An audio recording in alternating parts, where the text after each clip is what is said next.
Era transformasi global, riset bukan hanya tentang menemukan jawaban, tetapi tentang menciptakan masa depan.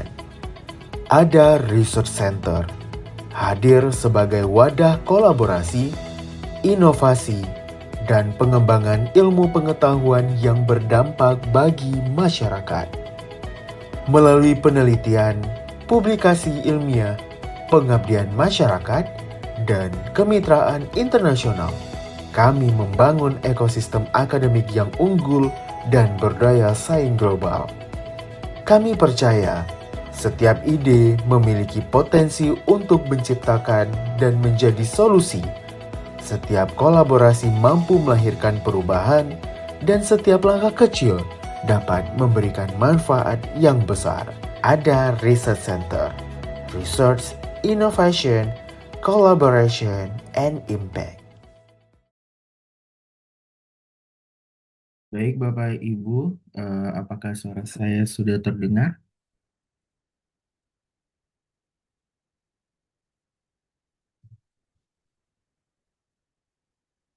Selamat pagi, Bapak Mesran.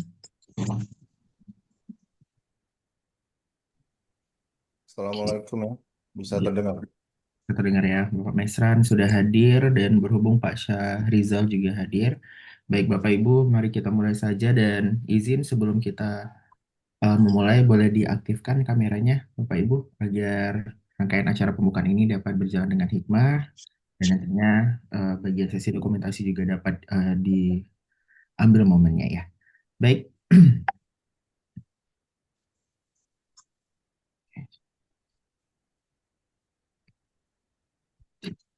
Baik, Assalamualaikum warahmatullahi wabarakatuh. Selamat pagi, Bapak Ibu semua, dimanapun yang berada. Terima kasih sebelumnya telah hadir pada pagi hari ini dan menyempatkan hadir untuk mengikuti webinar nasional di pagi hari ini. Alhamdulillahirrabbilalamin, wassalatu wassalamu ala asrofil anbiya wal mursalin, wa ala alihi wa rahsobihi rasulillahi ajma'in amma ba'du. Yang terhormat, yang telah hadir pada hari ini, narasumber kita, ada dua narasumber untuk di webinar kali ini. Ada yang pertama, Bapak Asosiat Prof. Dr. Mesran Mkom dari STIM Sukma Medan, yang kali ini bertindak juga sebagai reviewer jurnal pengabdian. Selamat pagi Bapak. Lalu juga kita akan menyapa juga telah hadir narasumber kita yang kedua. Ini ada Bapak Muhammad Syahrizal M. dari Politeknik Cendana yang merupakan editor jurnal pengabdian GPM pada Sinta 4. Selamat pagi Bapak. Oke. Alhamdulillahirrabbilalamin, kali ini kita telah hadir tentunya dalam rangkaian kegiatan rutinitas bersama dari Ada Research Center, di mana kegiatan webinar nasional ya, dengan topik pembahasan di pagi hari ini merupakan penulisan artikel pengabdian pada jurnal nasional terakreditasi. Baik Bapak Ibu, untuk mempersingkat waktu dan supaya kita dapat segera mendapatkan ilmu yang bermanfaat ini dengan tujuan nantinya dapat diterapkan dalam penulisan artikel pengabdian, mari kita mulai saja pagi ini dengan membaca doa. Marilah kita berdoa menurut agama dan kepercayaan masing-masing. A'udzubillahiminasyaitonirrajim. Bismillahirrahmanirrahim. Alhamdulillahirabbil alamin wassalatu wassalamu ala asrofil anbiya wal mursalin wa ala alihi warshabihi rasulillahi ajmain amma ba'du. Alhamdulillahirabbil alamin arrahmanirrahim maliki yaumiddin iyyaka na'budu wa iyyaka nasta'in ihdinas siratal mustaqim siratal ladzina an'amta 'alaihim ghairil maghdubi waladdallin amin.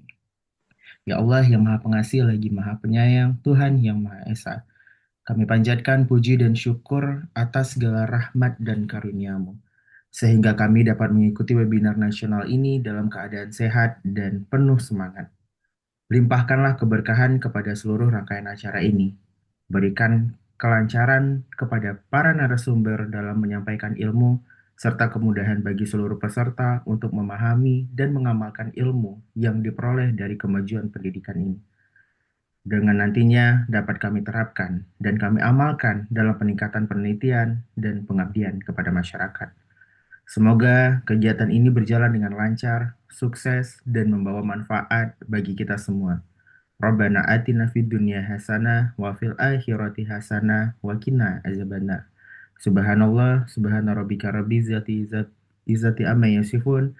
Wassalamu alal mursalin walhamdulillahi rabbil alamin. Alhamdulillahirabbil alamin.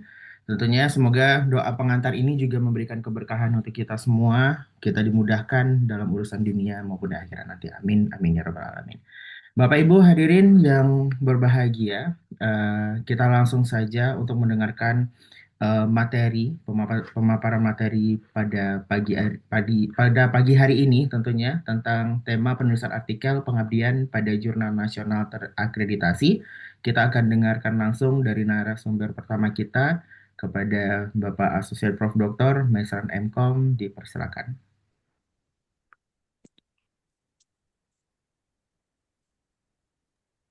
Sebentar dulu ya.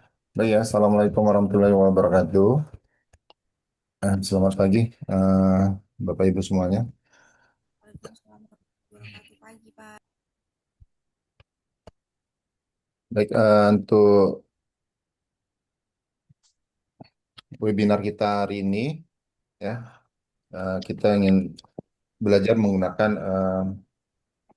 apa? Bukan menggunakan ya, tapi belajar bagaimana memahami sebuah artikel yang dalam bentuk pengabdian ya. Untuk materinya, sebentar saya ambil dulu.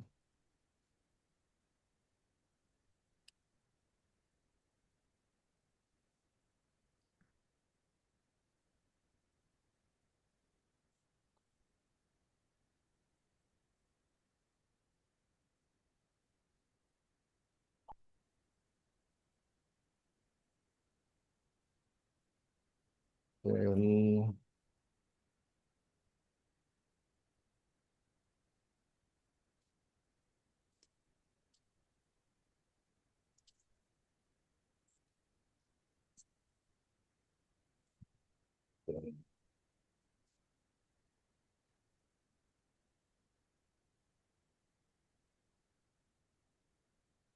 banyak kali grup ini jalan.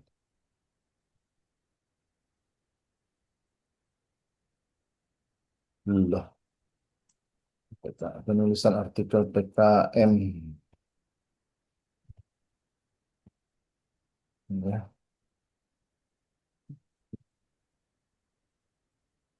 Jadi materi saya udah ada saya kirimkan apa di grup.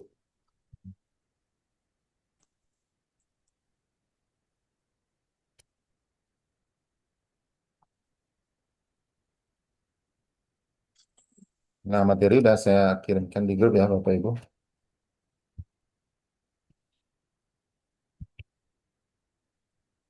Saya izin share screen.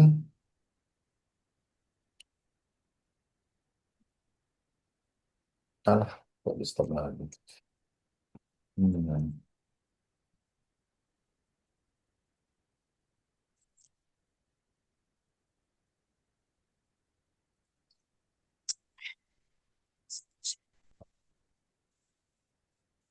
Hmm.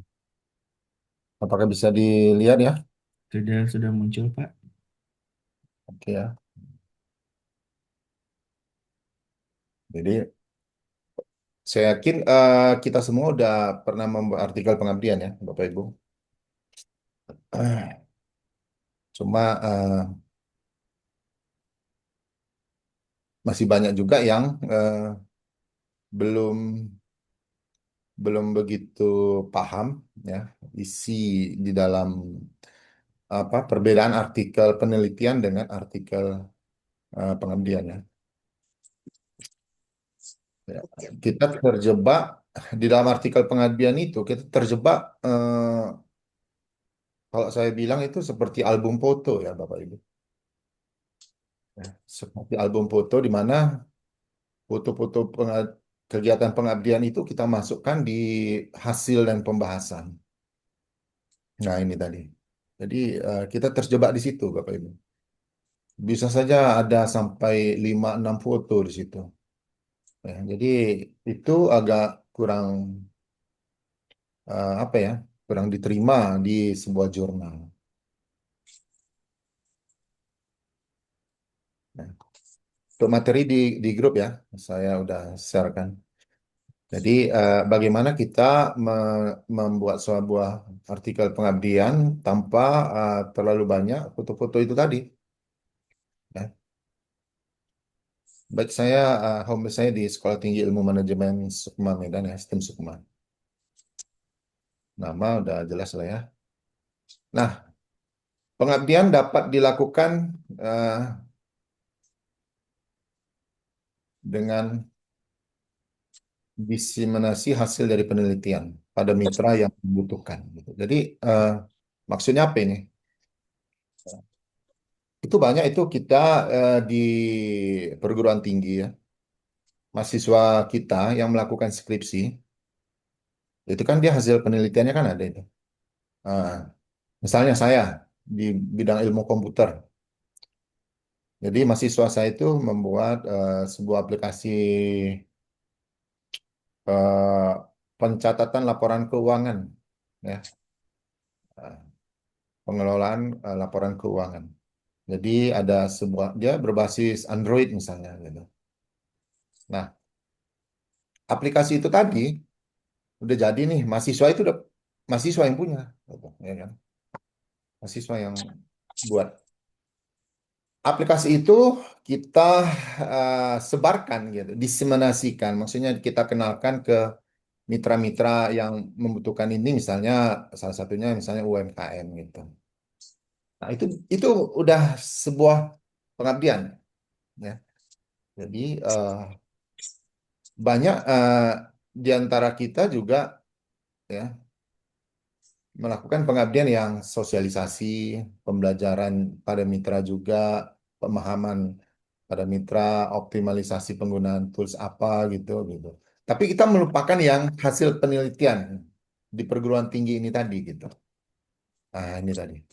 Sehingga 2 tahun ini, ya, 1 tahun 2 tahun belakangan ini, eh, Dikti itu berusaha untuk hilirisasi dari penelitian, gitu.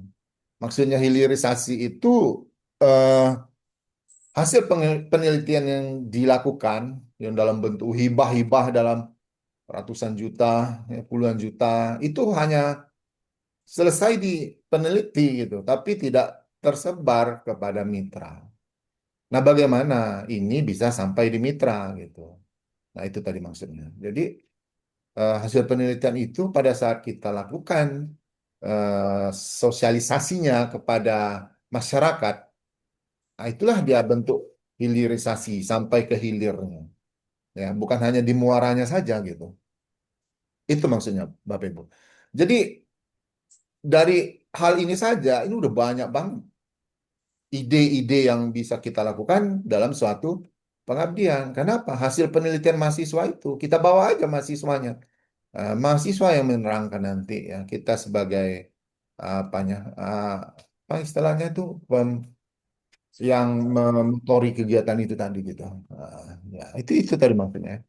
Ini salah satu ide itu. Jadi jangan sampai ini kita lupakan. Karena apa? Ini nantinya bisa sinkronisasi di bawah orang. Gitu. Orang perguruan tinggi itu nanti bisa mengarah ke sini pertanyaannya. Apakah penelitian itu ada dilakukan? Nanti ditanya artikel penelitian ini apa penelitian ini bisa dilakukan apa publikasi pengabdiannya ada tidak gitu. Nah, itu nanti ada itu. Ya. Baik, kita berbicara tentang isi dari suatu artikelnya. Di judul ya, ya. Penulisan judul artikel. Jadi, nah ini juga banyak dari kita yang terjebak membuat judul yang kata-kata kerja, sosialisasi awalnya itu gitu. Nah, ini saya ambil dari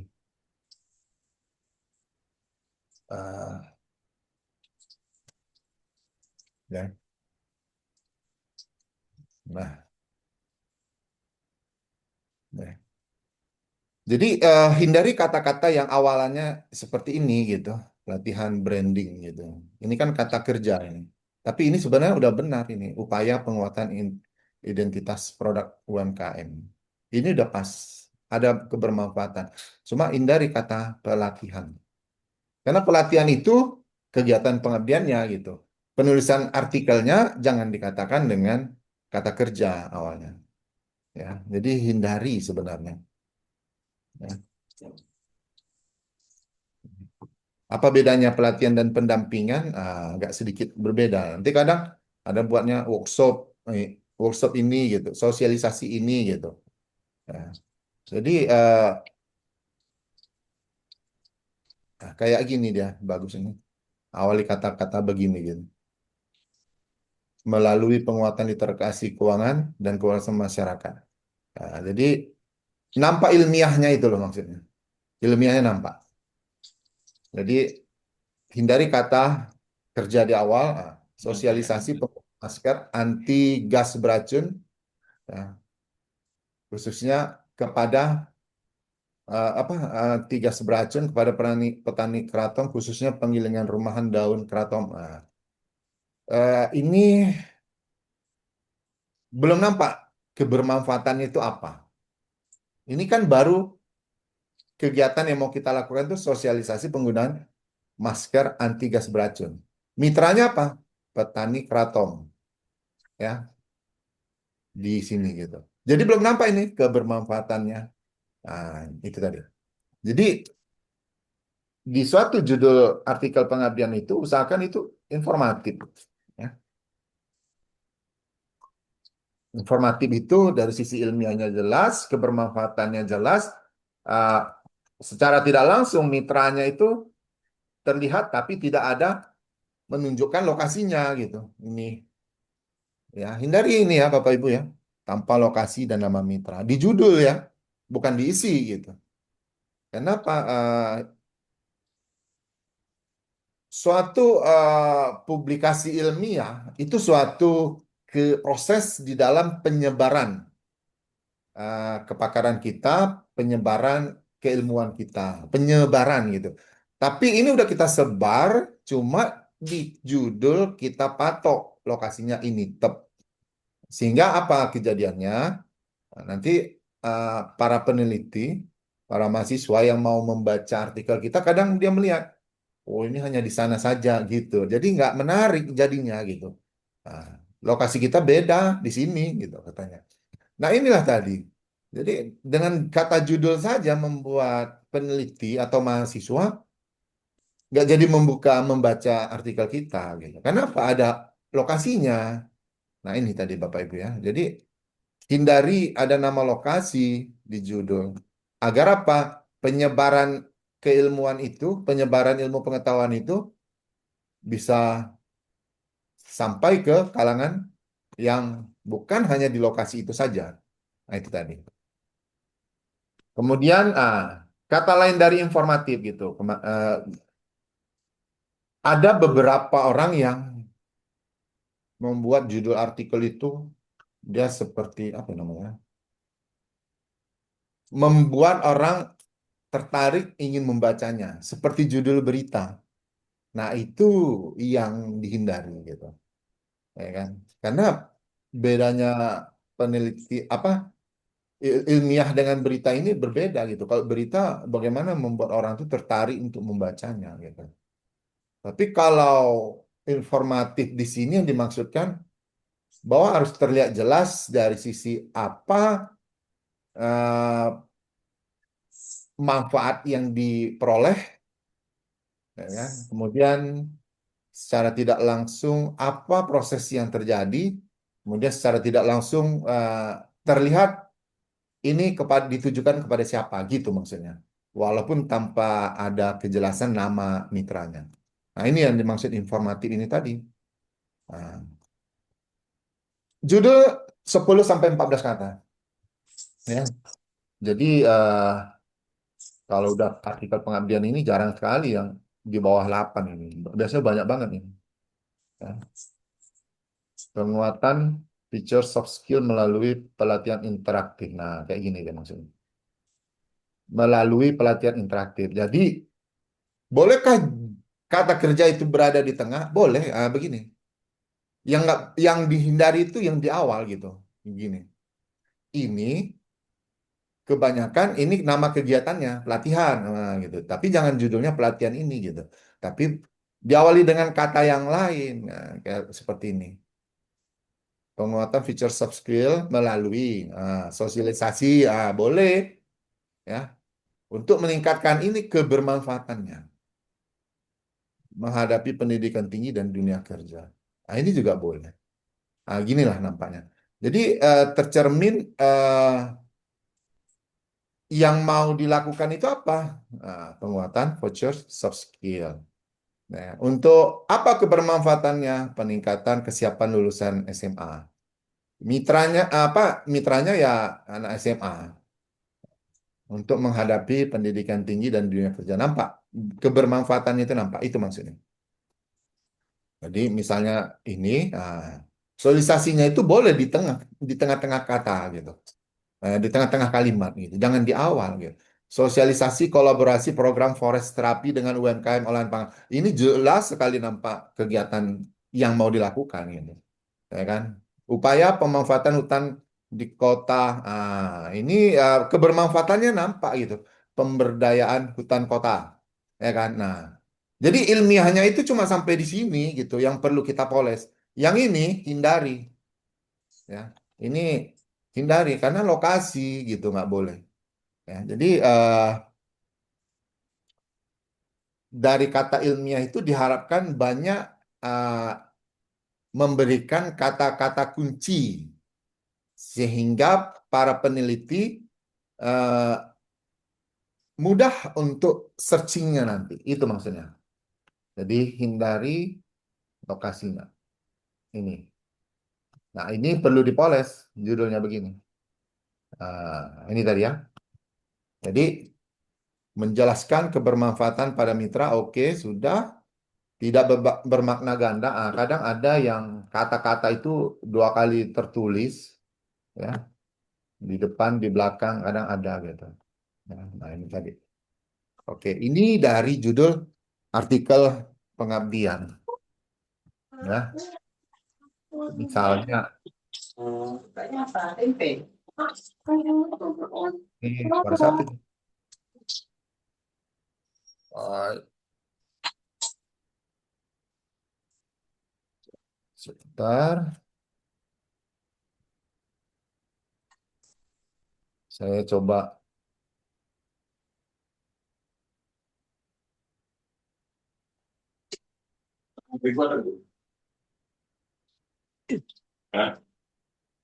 Orang mau ditumis togenya tuh.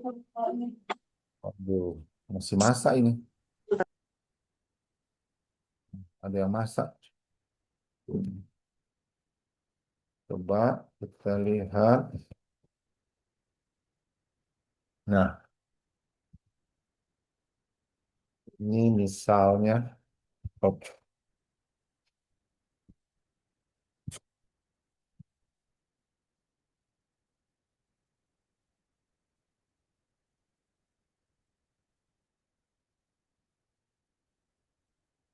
Eh, Hutan kota. Ini mitranya belum UMKM, mitranya UMKM olahan pangan, mitranya ini UMKM olahan pangan. Eh, Lokasinya hutan kota seperti ini.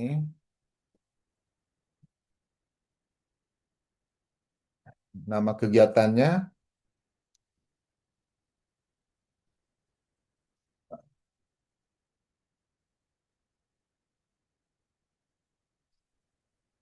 coba hutan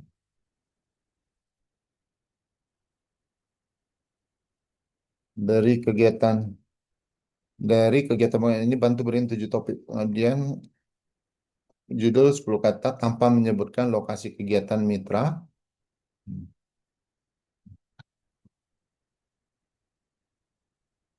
Tanpa menyebutkan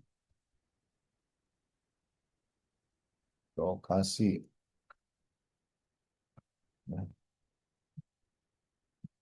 hutan kota coba kita lihat dulu. Ini nanti ada lokasinya juga ini. Ya. Nah, begini ya Bapak Ibu. Ini kan bisa bisa bisa terlihat ya Bapak Ibu. Dengan kita pakai prompt ini, kita ini pakai ada penerapan kolaborasi forest terapi untuk mendorong branding produk dan keunggulan kompetitif pada ini kolaborasi forest terapi gitu ya kan ini ah, lain ini modelnya baru baca yang begini.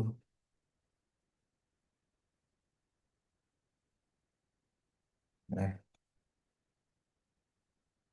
program forest terapi ya. Oke. Integrasi forest terapi dan UMKM alam pangan dalam menciptakan peluang usaha berbasis wellness ekonomi. Wah. Jadi lebih apa lagi gitu. Kolaborasi forest terapi dan UMKM olahan pangan untuk meningkatkan awareness konsumen serta ini ilmiahnya bagus ini. Awareness konsumen serta loyalitas pasar.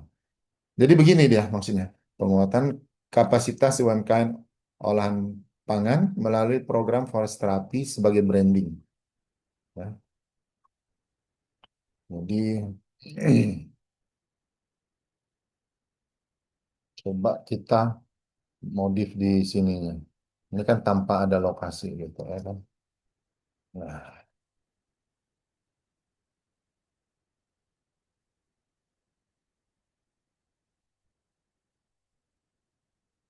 ini ada lokasi kata mitra, menyebutkan kata mitra. Ya, kadang di judul itu ada ditulis mitra, mitra UMKM. Kata mitra itu nggak perlu lagi ditulis. Karena UMKM olahan pangan itu sudah mitra gitu. Itu maksudnya makna ganda tadi. Sosialisasi, penguatan kapasitas UMKM melalui program tersebut untuk mendorong. Oke. Nah, hutan kotanya tidak juga ditulis gitu. Jadi begini ya, maksudnya Bapak Ibu. Jadi mana itu tadi?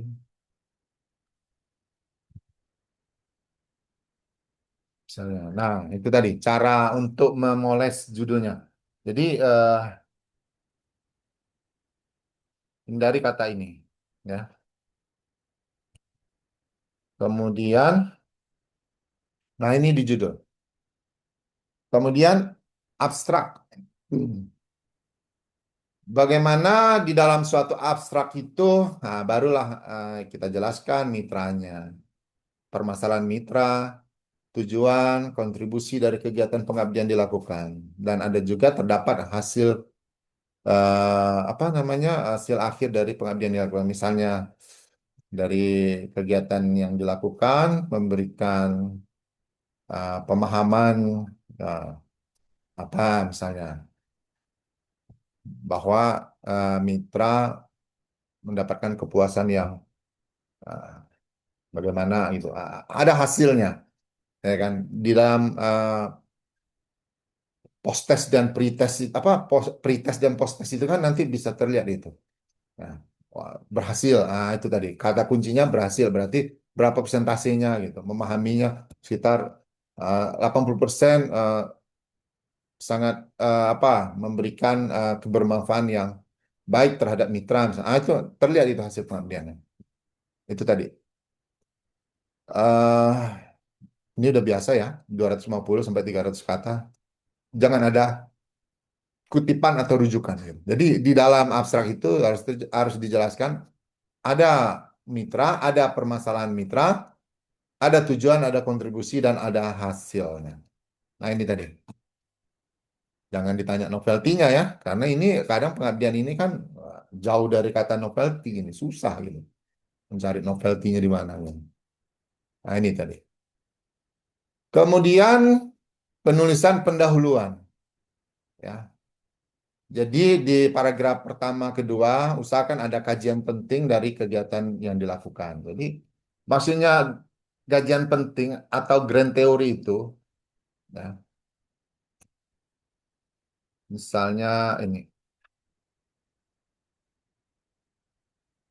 Misalnya gini, transformasi pengelolaan bank sampah menjadi unit usaha produktif gitu. Jadi, nah harus dijelaskan itu grand teori bank sampah dan pengelolaannya ke transformasinya berarti kan ada cari kajian-kajian terbaru terhadap transformasi ini tadi. Grand teorinya bank sampah. Kemudian usaha produktif. Kemudian literasi keuangan, itu grand teorinya. Kemudian kewirausahaan masyarakat. Nah, itu yang ada di pendahuluan di paragraf awal sehingga jadi maksudnya grand teori atau kajian penting gitu. Dibilang kajian artinya bukan teori gitu. Nah, kadang orang mengatakan kajian ini kan teori, Pak. Secara tidak langsung teori, tapi teori yang sudah dikaitkan terhadap fenomena-fenomena terbaru. Gitu. Ibaratnya begini, Bapak Ibu. Oh, op, apa pemaks apa optimalisasi digitalisasi ya kan surat menyurat ya kan ada kelurahan ini gitu. Nah, di situ kan ada digitalisasi, tapi nggak dibahas komputernya gitu, tidak dibahas Word-nya gitu. Nah, walaupun secara teori dasar dia di situ ada penggunaan komputer, ada penggunaan mungkin misalnya Office atau di yang lainnya. Nah, tapi nggak perlu dibahas, tapi dikaji bahwa dengan konsep teknologi yang sudah semakin maju saat ini, ah, memudahkan digitalisasi itu bagaimana gitu. Itu kajiannya gitu, bukan landasan teorinya. Jadi kalau di pendahuluan udah dimasukkan kajian, di metodologi teori jangan dimasukkan lagi.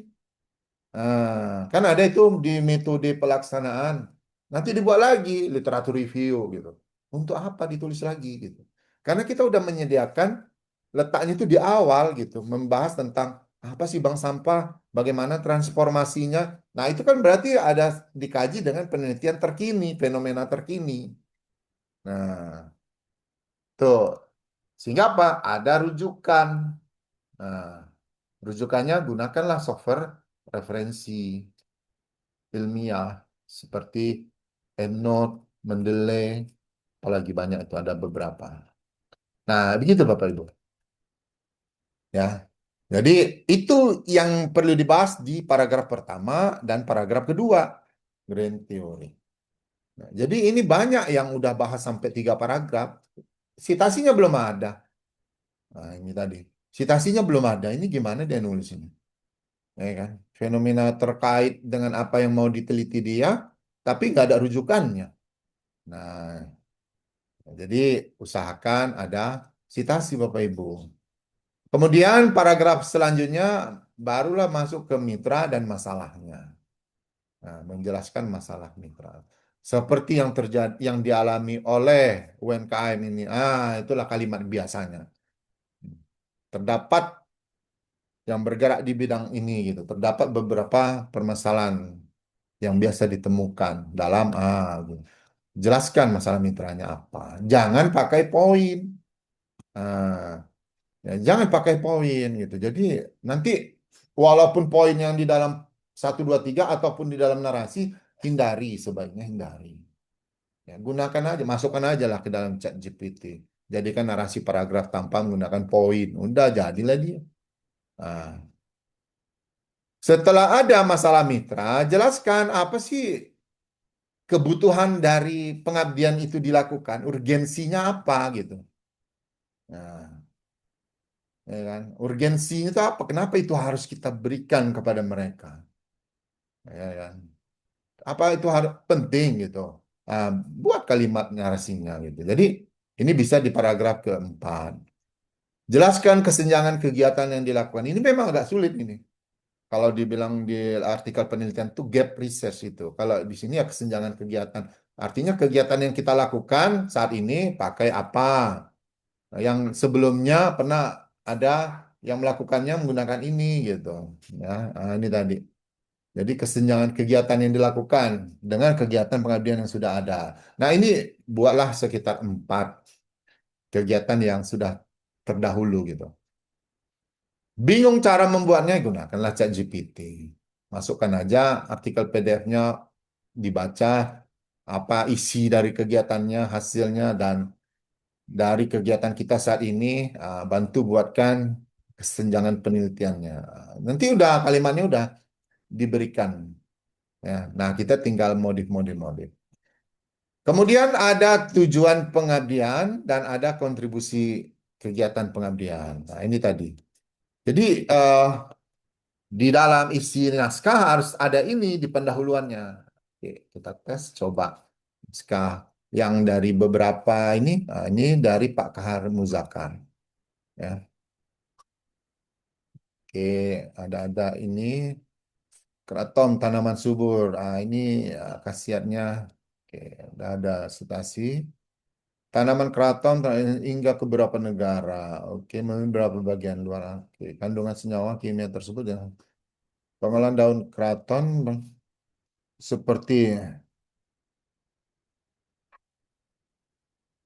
oke, nah ini udah muncul ya urgensinya. Proses ini sangat berbahaya akibat debu yang oke. Kondisi mengalami penyakit tersebut. Nah, ini masalah mitranya udah ada jelas. Kemudian tujuan dari kegiatan. Nah, ini ya. Tujuan dari kegiatan pembukaan ini di akhir sebelum kontribusi gitu. Karena kita belum bicara apa kesenjangan penelitiannya. Ini bicaranya permasalahan pada mitra sehingga urgensinya apa. Nah, ini udah dijelasin udah bagus. Cuma ini tujuannya jangan di awal, jangan di tengah-tengah gitu, ya. Jadi ini di akhir, ya kan. Oke, kemudian permasalahan di akhirnya maksudnya akhir pendahuluan sebelum kontribusi pengabdian. Permasalahan yang menjadi prioritas kegiatan yaitu bidang produksi dan penelitian khususnya bagaimana.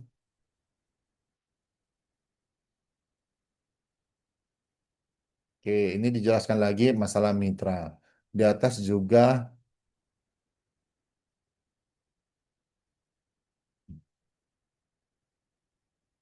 ya ini juga udah ada khususnya penggunaan anti masker. Nah, ini udah ada masalah. Jadi masalahnya ini dengan yang ini ada 2 lokasi tempat maunya disatukan dengan kalimat yang apa nantinya. Jadi satu paragraf gitu. Penggunaan masker yang benar teruji khususnya membuat manajemen usaha menjadi lebih baik. Oke, masker yang teruji. Nah, oke, jadi masalahnya wajib pakai masker. Dan tuh dibahas lagi kajian tentang masker, ya kan? Oke, ini masker. Oke, pemahaman wawasan kami dasar dari kegiatan ini. Jadi ini urgensinya juga udah ada. Nah, yang tidak ada apa? Kesenjangan. Nah, ini cuma satu nih. Nah, kegiatan pengabdian sebelumnya sudah pernah dilakukan oleh mutakin. Oke. Ya kan? Nah, cuma satu kesenjangannya, tapi belum dibandingkan dengan apa yang kita lakukan gitu. Nah, ini tadi. Jadi ini Bapak Ibu. Jadi eh, tujuan tadi udah ada di atas. Tujuan itu setelah kesenjangan, buat 4 kesenjangan, baru tujuan, baru kontribusi. Dapat menjadi acuan pemahaman. Sebenarnya ini juga ada kalimat kontribusinya. Ya, tapi sebaiknya dari hasil kegiatan ini, dari hasil kegiatan pengabdian yang dilakukan, diharapkan mampu memberikan kontribusi terhadap pemahaman petani mengenai kayak gitu. Kata kuncinya kalimat kontribusi itu utamakan disebutkan gitu, ya. Gitu Bapak Ibu. Ya ini ya, saya cukup lumayan baik ini. Nah ini belum, ya. Ini belum ya. Ini masih draft-draft simple. Ini ya.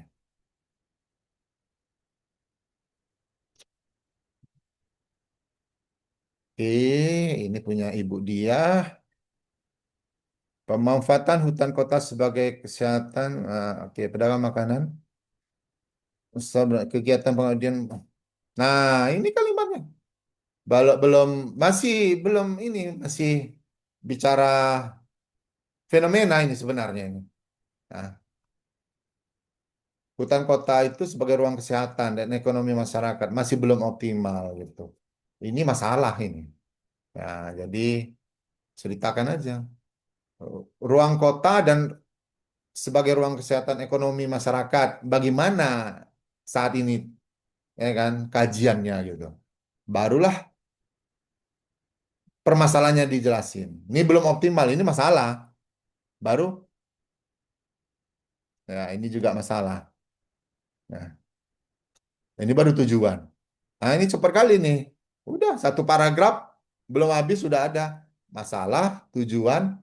Nah, nah, ini kalau apa metode yang dilakukan dalam kegiatan ini juga bagus. Ini ada menjelaskan metode apanya. eh, Metode yang dilakukan dalam kegiatan forum group discussion ya secara umum lah. Ini dibuat di setelah kesenjangan ini bagusnya metode ini. Nah, sebelum masuk ke tujuan. Hasil kegiatan menunjukkan adanya peningkatan pemahaman. Nah, ini ada yang sorry, ini saya baca di abstrak rupanya ya. Pas. Di sini ada ada masalah. Ya, ada lokasi, kegiatan pengabdian tujuan, oke, ada metode, ada hasil kegiatan. Nah ini dari, ini abstrak, bukan salah baca saya. Oke, kita lihat dulu yang ini. Hutan kota memiliki peran strategis. Oke, kajian teorinya. Keberadaan hutan kota memberikan manfaat. Nah, ini tadi. Jadi sebaiknya hindari yang kata 1, 2, 3 poin-poin di awal ini, ya, karena eh, baiknya itu narasi biasa aja gitu.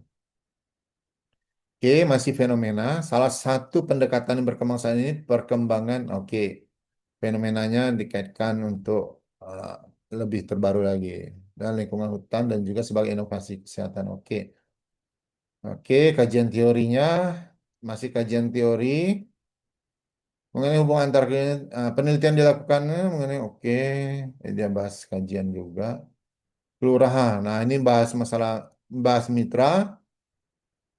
Kawasan dihuni oleh masyarakat, lokasinya berdekatan, ada sisi lain meningkatnya kebutuhan masyarakat, masalah mitra. Sebenarnya sudah ada beberapa pedagang. Nah, ini masalahnya juga, oke. Nah, ini cukup baik, ya. Dia memberikan gambaran forest apa hutan kotanya beginilah dia bentuknya. Itu boleh, nggak apa-apa ini ya. Jadi Bapak Ibu banyak memfoto-foto dalam kegiatan pengabdian, buat di awal supaya narasi di awal ini hutan kota, tergambar, ini hutan kotanya, ya kan? Nah, itu tadi, ini ya gambar satunya ini jangan digambar ditulis. Sebagai upaya meningkatkan kesehatan masyarakat berhasil lingkungan, Palang Merah Indonesia mengembangkan, nah, ya, program forest terapi yang melakukan kawasan kota sebagai media promosi kesehatan. Ya, ya, ya. Nah, diperlukan dalam mendukung implementasi tersebut. Ya, ini menjelaskan palang merahnya. Jadi belum harusnya dikaitkan dengan permasalahannya. Ya, dalam meningkatkan dalam penyelesaian masalah tersebut merupakan salah satu upaya bagi palang merah untuk meningkatkan kesehatan masyarakat, kesadaran masyarakat di dalam menjaga kesehatan, ya, berbasis lingkungan gitu. Nah, jadi ada kaitan antara masalah yang di atas dengan palang merahnya ini tadi. Ya, ya. Salah satu bentuk upaya yang dilakukan yaitu melakukan sosialisasi yang mengintegrasikan itu tadi kegiatan pengabdian. Nah, ini urgensinya tengah-tengah. Setelah permasalahan. Berdasarkan kondisi permasalahan yang dihadapi masyarakat, ini masyarakat permasalahan lagi gitu. Padahal udah urgensi ini. Jadi maksudnya sebaiknya ini ya permasalahan ini harusnya ada di awalnya di sini gitu. Sebelum upaya yang dilakukan ini. Nah, jangan kita mau melakukan ini urgensinya apa baru cerita lagi masalahnya. Nah, jadi ada masalah dulu baru ada apa? Mengapa itu perlu dilakukan? Karena masalah di atas tadi gitu. Oke, sebelum tujuan kegiatan ini, kesenjangan penelitian dibahas, kesenjangan pengabdian. Barulah tujuan, objektivitasnya. Ya, mendorong terbentuknya kolaborasi. Oke, ini salah satu tujuan bertujuan untuk. Oke, jadi belum terlihat di sini kesenjangan kegiatan pengabdian, ya, yang dilakukan terhadap yang berhubungan dengan pemanfaatan hutan kota dengan kesehatan lingkungan di sekitar hutan kota. Nah, itu kesenjangan penelitiannya, apa pengabdiannya. Boleh dibahas di sini, ya. Jadi Ibu dia ini ya di awal kajian teorinya udah ada, referensinya juga udah, tuh 23, 45, ya. Nah, tinggal memasukkan ini pembandingan apa kesenjangan kegiatan yang dilakukan dengan yang kegiatan terdahulu 4 udah 10 referensinya di pendahuluan gitu loh maksudnya. Oke, metode pelaksanaan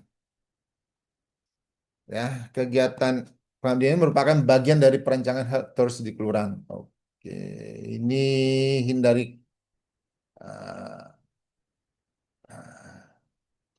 ini perancangan health tourism di children. Jadi ini sebaiknya Cilpon ini kayaknya di sini udah dijelasin ini. Palang Merah Indonesia Kota Semarang mengembangkan program forest terapi yang bekerja sama dengan ini tadi Cilpon International. Harusnya dijelasin di sini. Jadi nggak perlu lagi dijelasin di tengah-tengah ini tadi. Kegiatan tersebut dilaksanakan sebagai dasar pelaksanaan pengembangan. Ini nggak perlu lagi. Inilah dia menjelaskan secara berulang. Padahal di atas sudah. Ya. Jelaskan aja ini lokasinya apa. Oke. Boleh ini metode pendekatannya pakai FGD. Ya. Ya. Kemudian di sini udah ada tahapan-tahapannya. Metode pendekatan. Jadi kalimatnya dibuat aja lagi metode pendekatannya pakai FGD gitu. Baru di bagian ini tahapan pelaksanaan kegiatan. Ada sub bagian lagi di sini. Ya, jadi ada sub pertama lokasi metode pendekatan ini bagus pakai FGD. Kedua rata-rata pengabdian memang ya gini ya memang forum group discussion memang. Kemudian yang ketiga tahapan pelaksanaan kegiatan pengabdian. Oke. Persiapan kegiatan, penyampaian materi. Ini bagus di sini dibuat penyampaian materi gitu. Jadi memanfaatkan fotonya itu jangan banyak-banyak gitu. Foto satu, satu. Di bawah nanti ada foto kedua. Di bawah lagi ada foto ketiga. Langsung aja dibuat 3 foto begini. Udah jadi satu kesatuan foto. Gitu maksudnya. Ya, ini penyampaian materi ada fotonya. Ini yang menarik ini. Kemudian dilanjut materi mengemas produk. Nah, ini cara mengemas produk olahan dan keamanan produk pangan. Kalau ada fotonya boleh. Waktu waktu peserta itu ngemas produk misalnya. Nah, difotokan bagaimana gitu. Diskusi interaktif, oke. Nah, jadi ini usahakan dibuat gambar dari tahapan pelaksanaannya gitu. Ya, ini udah disinilah yang saya bilang jangan seperti album foto gitu. Tapi yang dibahas Ibu apa ini? Bu Dia ini cukup menarik karena fotonya itu disebarkan di pendahuluan ada, kemudian sesuai dengan ini isi yang mau ditulis penyampaian materi ada fotonya gitu. Jadi diskusinya ada, jadi nggak ada lagi di bawah dibahas foto-foto lagi gitu. Nah, oke, ini barulah dia hasil. Nah, ini yang membuat kepalanya. Sedikit kan? Hasil dan pembahasan, karakteristik peserta. Oke, ini bicara peserta. Ya. Kemudian apalagi yang dibahas? Nah, keadaan peserta pada saat sebelum pelaksanaannya. Bagaimana? Dibahas. Kemudian setelah pelaksanaan itu kepuasan peserta dibahas. Nah, oke, ini bagian hasil ya. Oke, kita tadi bagian pendahuluan saya bahas. Oke, ini sudah terjelas ya. Kemudian barulah masuk di metode pelaksanaan. Nah, ini udah saya uraikan pula tadi. Uraikan lokasi mitra. Nah, ini tadi udah dibahas tadi ya di dalam artikel Ibu ini tadi bagus ini. Tanggal pelaksanaan, kegiatan pengabdian. Oke, ini tahapan pelaksanaan kegiatan pengabdian. Oke. Jadi ada yang bila perlu uraikan metode pendekatan. Nah, kalau ada. Ya, tapi jarang sih kita memahami bagaimana metode pendekatan yang dilakukan itu. Kalau orang-orang yang di bidang teknik agak bingung ini, dia mau mainnya langsung-langsung aja gitu. Apa metode pendekatannya? Bingung dia. Nah, kalau orang yang teknik ya, engineering. Tapi kalau yang di bidang pendidikan, wah, banyak itu metode yang bisa dituliskan di dalam metode pelaksanaan itu sebelum tahapan pelaksanaan. Oke. Bila perlu uraikan apa yang akan dilakukan pada mitra. Maksudnya itu gini. Ada yang dalam artikel pengabdian dia capture materi-materinya apa dimasukkan dalam hasil dan pembahasan. Nah, ini bingung gitu. Jadi hal ini hindari. Materi-materi itu hindari gitu. Ya kan? Hindari. Misalnya tadi yang punya ibu dia ini tadi, di sini ada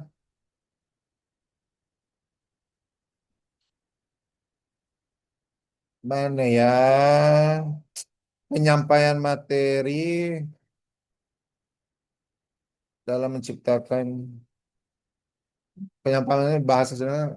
Oke, para peserta materi yang bertujuan meningkatkan. Nah, ini tadi materi pengemasan yang disampaikan. Pengemasan terhadap bagaimana produk olahan itu sehat, ya kan? Keamanan produknya bagaimana gitu.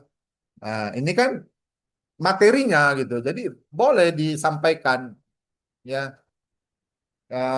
Artinya di sini bisa digambarkan eh, bagaimana pengemasannya itu tadi gitu. Yang sebelum dengan setelah itu bagaimana? Gitu maksudnya. Oke, ini metode pelaksanaan. Kemudian hasil dan pembahasan. Nah, ini banyak orang terjebak di sini juga gitu. Ya, ini ibu dia juga salah satunya gitu. Karena sedikit sekali nih pembahasannya. Nah, mungkin ini belum siap ini. Ini masih apa awal ini. Nah, kayaknya memang belum ini. Jadi ini bisa dijelaskan karakteristik peserta, bagaimana sih awalnya, nah, berapa orang, bisa dijelaskan di sini. Ya kayak deskripsi tabel pesertanya boleh, ya kan? Apa yang dialami saat ini gitu. Jadi di bagian analisis awal ini dikaitkan dengan tujuan kegiatan gitu. Jelaskan analisis umum yang diperoleh sesuai dengan tujuan kegiatan pengabdian. Jadi gambaran peserta secara umum, kemudian apa sih tujuan dari pengabdian ini supaya ini gimana gitu. Ya, tapi jangan kalimat yang mirip di pendahuluan tadi udah berbicara dengan tujuan. Ya, baru jelaskan tingkat pemahaman kegiatan. Nah, usahakan sebelum kita usahakan di dalam kegiatan pengabdian itu memang ada pretestnya, ya kan? Ya, tes-tes awal lah bagi peserta terhadap apa yang terjadi saat itu, tingkat pemahamannya sebelum dilakukan pengabdian. Nah, itulah yang dibahas di sini nanti bagian ini. Baru hasil dari kegiatan itu tadi apa? Nah, dibahas. Sehingga dari hasil itu akan muncul apa? Dampak kepuasan. Ya kan? Tingkat pemahaman, inilah hasilnya. Kemudian muncul lagi dampak perbandingan antara pretest dan pretest dan post-test gitu. Ya. Nah, ini tadi maksudnya, Bapak Ibu. Jadi di hasil dan pembahasan ini jelaskan secara umum peserta yang mengikuti itu dari kalangan apa, umur berapa boleh, apa yang mereka jual, misalnya produknya seperti apa boleh. Kemudian kaitkan dengan dari hal inilah eh, pengabdian ini perlu yang dilakukan sehingga dengan paparan ini nanti pesertanya bisa begini-gini. Nah, itu tadi analisis umum dikaitkan dengan tujuan dari kegiatan yang dilakukan. Kemudian pemahaman dari kegiatan itu terhadap peserta bagaimana? Itu subbagian tersendiri. Ya, jadi bisa nampak nanti itu apanya tuh grafiknya dari pretest tadi gitu. Kemudian jelaskan dampak perbandingannya. Jadi setelah kita buat pengabdian, kasih lagi post testnya. Barulah dampaknya nanti nampak terlihat sebelum dan setelah. Jadi kadang jujur saya bilang ini yang terlupakan sama kita. Nah, ya kan? Yang inilah yang ini jelas terlupakan ini. Perbandingan itu sebelum itu bagaimana? Karena apa? Untuk melihat keberhasilan itu akan diambil dari sebelum dan setelah. Nah, gitu maksudnya. Jadi harus terlihat ya. Baru kemudian pembahasan. Ya, ini ada pembahasan. Ya. Jadi pembahasan ini boleh dikaitkan dengan hasil kegiatan yang dilakukan saat ini dengan kegiatan terdahulu. Hasilnya, Bapak Ibu. Ya, ini tadi perbandingannya, pembahasannya itu. Oke, kemudian, nah ini saya buat maksimal 3 gambar kegiatan. Nah, kalau sudah ada gambar diletak di atas, jangan lagi di dalam hasil dan pembahasan itu dibuat lagi gambar-gambar. Banyak ini nanti di sini ada gambar gitu. Ya, sebaiknya gambarnya yang ada itu ya memang gambar ininya, grafik-grafiknya gitu. Ya kan? Karena di awal udah dijelaskan yang begini, ini bagus nih, di awal diletakkan. Nah, gitu Bapak Ibu. Ya, idenya menarik nih kayak gini. Oke, gunakan grafik dalam penyajian data. Ya, ini tadi. Ya, kalau ada grafik, grafik. Ya, sebaiknya dibuat gitu sehingga nampaklah dia dampak perbandingannya. Nah, ini tadi. Ya, karena artikel ilmiah kalau nggak ada grafiknya jadi kurang baik terlihat. Oke, kesimpulannya, pernyataan ringkas akhir dari kegiatan pengabdian. Ya, ya kan? Oke, berhasil meningkatkan pemahaman mengenai konsep membuka wawasan. Oke, inti dasar pengembangan. Oke, berkelanjutan. Oke, dapat menjadi langkah awal. Oke, selain itu diperlukan pendampingan. Nah, ini keterbatasannya, ya kan? Sebenarnya, oke, ini saran, ya, saran. Apakah menjawab masalah mitra? Nah, ini tadi. Oke.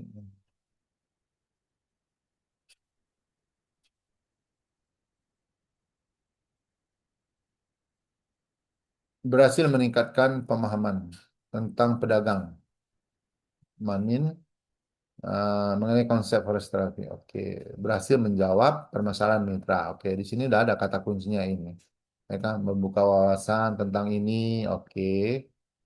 Ini nggak boleh berupa poin itu nggak boleh. Paragraf cuma satu paragraf aja, Bapak Ibu.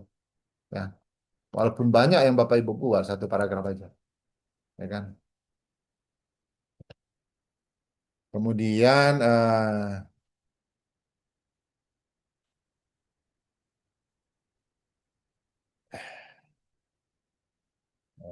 jadi keterbatasan. Nah, kalau di penelitian keterbatasan penelitian, kalau di sini keterbatasan kegiatan. Jadi ini bisa nih. Nah, pada pada pada apa? Untuk yang akan datang, pengabdian akan lebih sangat bermanfaat apabila eh, dilakukan kolaborasi dengan pemerintah daerah. Ini tadi maksudnya. Ini keterbatasan sih sebenarnya nih. Jadi eh, apa ya namanya tuh pengembangan. keberlanjutan lah. Keberlanjutan, keterbatasan, koma, atau keberlanjutan kegiatan pengabdian untuk yang akan untuk kedepannya. Barangnya gimana itu? Untuk peneliti lain atau yang melakukan pengabdian lain misalnya. Keterbatasan dan keberlanjutan kegiatan pengabdian ke depannya. Ya, sebenarnya begini dia. Walaupun nggak keterbatasan kali, tapi dia bisa dilakukan oleh orang yang lain ke depannya bagaimana harusnya gitu. Nah, jadi akan lebih baik kalau ada kolaborasi dengan pemerintah daerah, itu maksudnya. Jadi di kegiatan ini keterbatasannya dia tidak melakukan kolaborasi dengan pemerintah daerah. Ya, hanya pada apa pada bagian ini tadi. eh, Organisasi apa tadi itu saya baca PMI. ini PMI dan ini kerjasama Child Fund Internasional di Indonesia. Nah, jadi kalau ada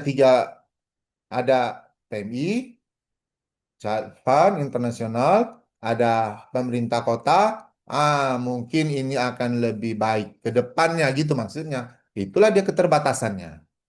Jadi nampak di situ. Di kesimpulannya Bapak Ibu. Ya.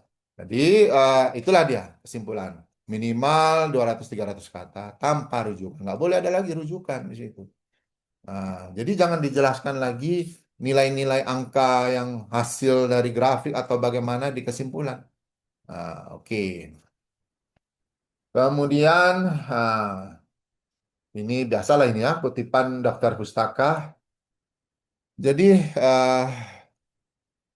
pengutipan daftar pustaka ini kadang kita agak gimana gitu seperti ini nih. Kalau sudah ada volume 18 Elsevier, ini agak agak salah ini gitu. Kalau dia konsepnya ini sepertinya apa style 6 edisi. Ya, kalau usahakan yang terbaru yang 7 edition. Dalam kurung dia buka kurung, tutup kurung tahun. Kemudian volumenya ini nama jurnalnya, ya kan? Ini nama jurnalnya apa gimana ini kayaknya. Kemudian volume nggak perlu ditulis 18 volumenya 18 titik gitu. Biasanya begitu. Ah, ya. Jadi ini sebaiknya kayak gini nih. Ini tahun 2003 ini harusnya udah ada doi, ya kan? Jadi biasanya kalau dari doi itu terlihat. Nah ini dia. Ini Community Development Journal Pengabdian Masyarakat udah. Nah ini volume 4 nomor 1. Nah ini apa style 7 edition. Yang di atas apa style 6 edition. Konsistensinya berarti pembuatan ini harus apa? Apa bedanya lagi yang lain? Kalau dia 6 edition di referensi atas itu ini nggak pakai koma kalau 7 edition, 7 TH. Nah, di sini nggak pakai koma dia, spasi aja. Kalau 7 dia pakai koma. Nah, jadi konsistensi di dalam penulisan referensi perlu dijaga gitu. Ya, tapi kalau kita udah terbiasa menggunakan mendelay, itu udah otomatis enak gitu. Tinggal memperbaikinya itu simple ya. Nah, itu tadi ya, Bapak Ibu. Jadi usahakan keterbaruannya itu primernya 5 tahun gitu. 80%. Jadi kita bisa melihat 80% ini dari jumlah dapusnya ini yang utama apa gitu. Nah, usahakan misalnya dia 18, berarti 80% dari 18 berapa? Ya sekitar 14, ya kan? 12, 13 itu primer semuanya yang berhubungan dengan forest, ya kan? Yang berhubungan tadi dengan topik kita itu tadi apa gitu. Ya. Ini ini kan masih website. Hindari website terlalu banyak karena 20% itu website. Ya, website, buku, apalagi eh, tutorial, modul itu misalnya, itu 20% saja ya, Bapak Ibu. Ya, jangan terlalu banyak. Nah, ini boleh 10 tahun. Gitu. Karena website website itu kan jarang berubah sebenarnya. Ya kan? Epson misalnya, kita ngambil apa itu ya jarang berubah. Nah, kemudian minimal usahakanlah 18 referensi gitu. Kenapa? Nah, kalau Sinta non Sinta 10 referensi udah cukup. Kalau Sinta 5 Sinta 6 15 referensi oke lah. Kalau dia mau naik grade Sintanya nah, Sinta 5 itu kadang nanti dibuat itu 17 18. Kalau Sinta 4 20 23. Nah, begitu-begitu dia Bapak Ibu ya. Gunakan referensi terbaru ini udah primer 5 tahun. Nah, ini tadi. Mungkin itu saja yang bisa saya sampaikan dalam webinar pelatihan kita hari ini. Ya. Lebih dan kurang saya mohon maaf. Eh, saya kembalikan lagi kepada Bapak Moderator.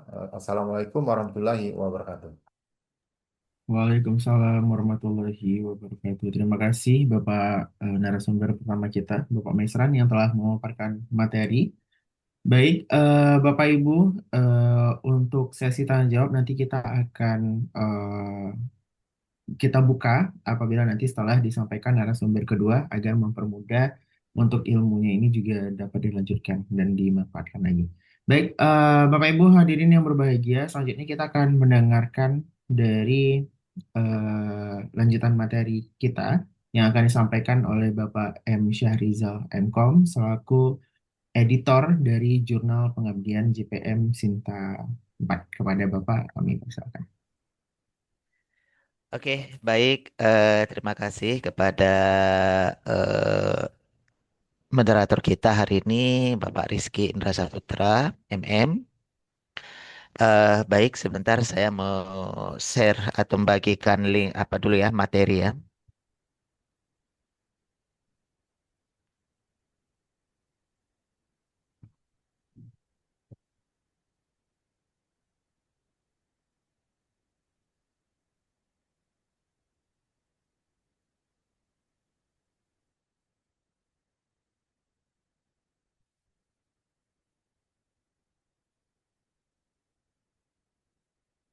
Oke, baik. Udah nampak kira-kira? Sudah masih dalam Eh, proses. Oke, sudah muncul Pak izin. Oke, baik. Terima kasih Bapak Ibu sekalian. Di sini saya melanjutkan dari materi yang disampaikan oleh pemateri satu, yaitu oleh Bapak Asofrov, Dr. Mesran MKOM. Ya, secara garis besar tadi sudah disampaikan semua ya Bapak Ibu sekalian, bagaimana penulisan dari suatu artikel, khususnya yaitu artikel pengabdian. Eh, Baik, Bapak Ibu sekalian, ya, perkenalkan ya di sini nama saya Muhammad Sahrizal, ya, saya dari Politeknik Cendana saat ini, ya, saya sebagai Kaprodi. Ini adalah riwayat pendidikan saya, ya, mulai itu S2 saya itu dari Universitas Putra Indonesia Padang, ya. Terus ini ada beberapa di sini saya adalah sebagai editor jurnal Tenaga Sinta 4 juga Bapak Ibu sekalian. Hmm. Oke, baik ya Bapak Ibu sekalian ya tadi saya garis besar di semua sudah dibahas ya di sini saya sedikit membahas tentang bagaimana pembuatan gambar ya tabel grafik kepuasan dan daftar pustaka. Tadi jadi sini kita sistemnya adalah sharing dan diskusi Bapak Ibu sekalian. eh Baik untuk gambar ya Bapak Ibu sekalian ya gambar itu di dalam suatu artikel itu harus diberi nomor dan diberi judul yang mana judul itu ya minimal itu ada dua kata Dan usahakan gambar itu jelas ya dan mutunya baik. Jadi setiap gambar itu diberi penjelasan rinci, menghubungkan nomor gambar pada isi penjelasan yang dilakukan. Jadi sebelum gambar juga harus diberi kalimat pengantar. Oke, Bapak Ibu sekalian, ya, ini ada beberapa contoh ya dalam pembuatan gambar, ya. Jadi di dalam pembuatan gambar itu, ya, kita sering langsung melampirkan gambar dan memberi nama gambar. Habis itu mengabaikan tanpa memberikan penjelasan ataupun memberikan narasi kalimat pembuka. Jadi terkadang apa ya, kita yang membaca itu bingung gitu. Ini maksudnya gambar apa gitu. Ya, ini salah satu contoh ya Bapak Ibu sekalian dalam pembuatan artikel apa? Penulisan artikel. Ya, dia langsung memberikan gambar tanpa ada narasi pembuka ataupun penjelasan tentang gambar tersebut. Ya, ini langsung dia masuk ke apa? Sub pembahasan selanjutnya ke 2.3 gitu. Ini dihindari ya Bapak Ibu sekalian pembuatan gambar seperti ini. Atau seperti ini ya. Dari 2.1 urutan tahapan pelaksanaan, langsung dia gambar ya. Ah, itu. Terus memang di bawahnya ini ada. Ini udah bagus ya Bapak Ibu sekalian ya. Ada penjelasan berdasarkan pada gambar satu. Ah, dia setelah gambar dijelaskan ini gambar satu itu maksudnya apa. Ini udah bagus. Cuman apa kekurangannya? Di sini ya dia tidak ada membuat kalimat pengantar atau kalimat pembuka di atasnya. Jadi dari 2.1 langsung gambar. Ini juga kurang bagus Bapak Ibu sekalian. Ya, jadi ini sebaiknya ya ditambahkan kalimat pengantarnya. Oke. Ya, ini dia ya. Ini ya juga pembuatan gambar ya. Di sini dia membuat kalimat langsung muncul gambar gitu. Ya, sudah muncul gambar di sini. Ya, tidak ada juga penjelasan. Dia langsung menjelaskan selain penyampaian materi dan kegiatan pelatihan juga diisi dengan ini. Dia membuat ini ya, kegiatan pelatihan juga di kontestasi langsung. Oke, ini secara tidak langsung kok kita pahami kalimat ini menjelaskan tentang gambar di atas. Tetapi di sini Bapak Ibu ya, dia tidak mengaitkan nomor gambar. Dia tidak mengaitkan nomor gambar dengan penjelasan yang dibuatnya. Ya, jadi alangkah baiknya di sini ya dibuat ya nomor gambar berdasarkan gambar 3. Nah, apa kegiatan tentang gambar 3 itu dijelaskan seperti itu. Oke, terus ini ya juga ada salah beberapa contoh ya Bapak Ibu sekalian dia melampirkan gambar tetapi tidak ada narasi atau penjelasan dari gambar tersebut. Jadi yang betul itu adalah bagaimana membuat gambar itu ya ada gambar ya habis itu ada narasi kalimat pengantar, pembuka dan ada penjelasan gambar. Nah, ini ya apa kesalahan di sini? Ya kesalahannya ini Bapak Ibu sekalian ya. Nama gambarnya itu ini udah satu paragraf gitu. Ya, ini juga dihindari Bapak Ibu. Jadi diusahakan pembuatan nomor gambar itu minimal 2 kata ya sampai 5 kata lah gitu. Jangan buat nama gambar itu sampai satu paragraf. Ini beberapa contoh ya Bapak Ibu di dalam sebuah artikel pengabdian itu yang di dalam pembuatan gambar itu ya ada beberapa kesalahan dan yang ada beberapa yang harus dihindari. Ini pembuatan gambar Bapak Ibu ya. Ini dia ada narasi atas ya, ini ada gambar dan ini juga ada disampaikan keterangannya pada gambar 5 materi penjelasan ya. Jadi dia menjelaskan tentang gambar 5 tersebut. Itu. Jadi di dalam pembuatan sebuah artikel pengabdian itu, kalau kita ingin melampirkan gambar di isi artikel kita itu, ya kita harus ya yang pertama adalah membuat narasi atau kalimat pengantar. Habis itu yang kedua itu adalah menyantumkan nomor gambar di penjelasan gambar tersebut. Jadi di sini jelas ya bahwasanya setiap gambar yang kita cantumkan itu kita beri penjelasan. Oke, itu untuk gambar. Terus yang kedua adalah tabel.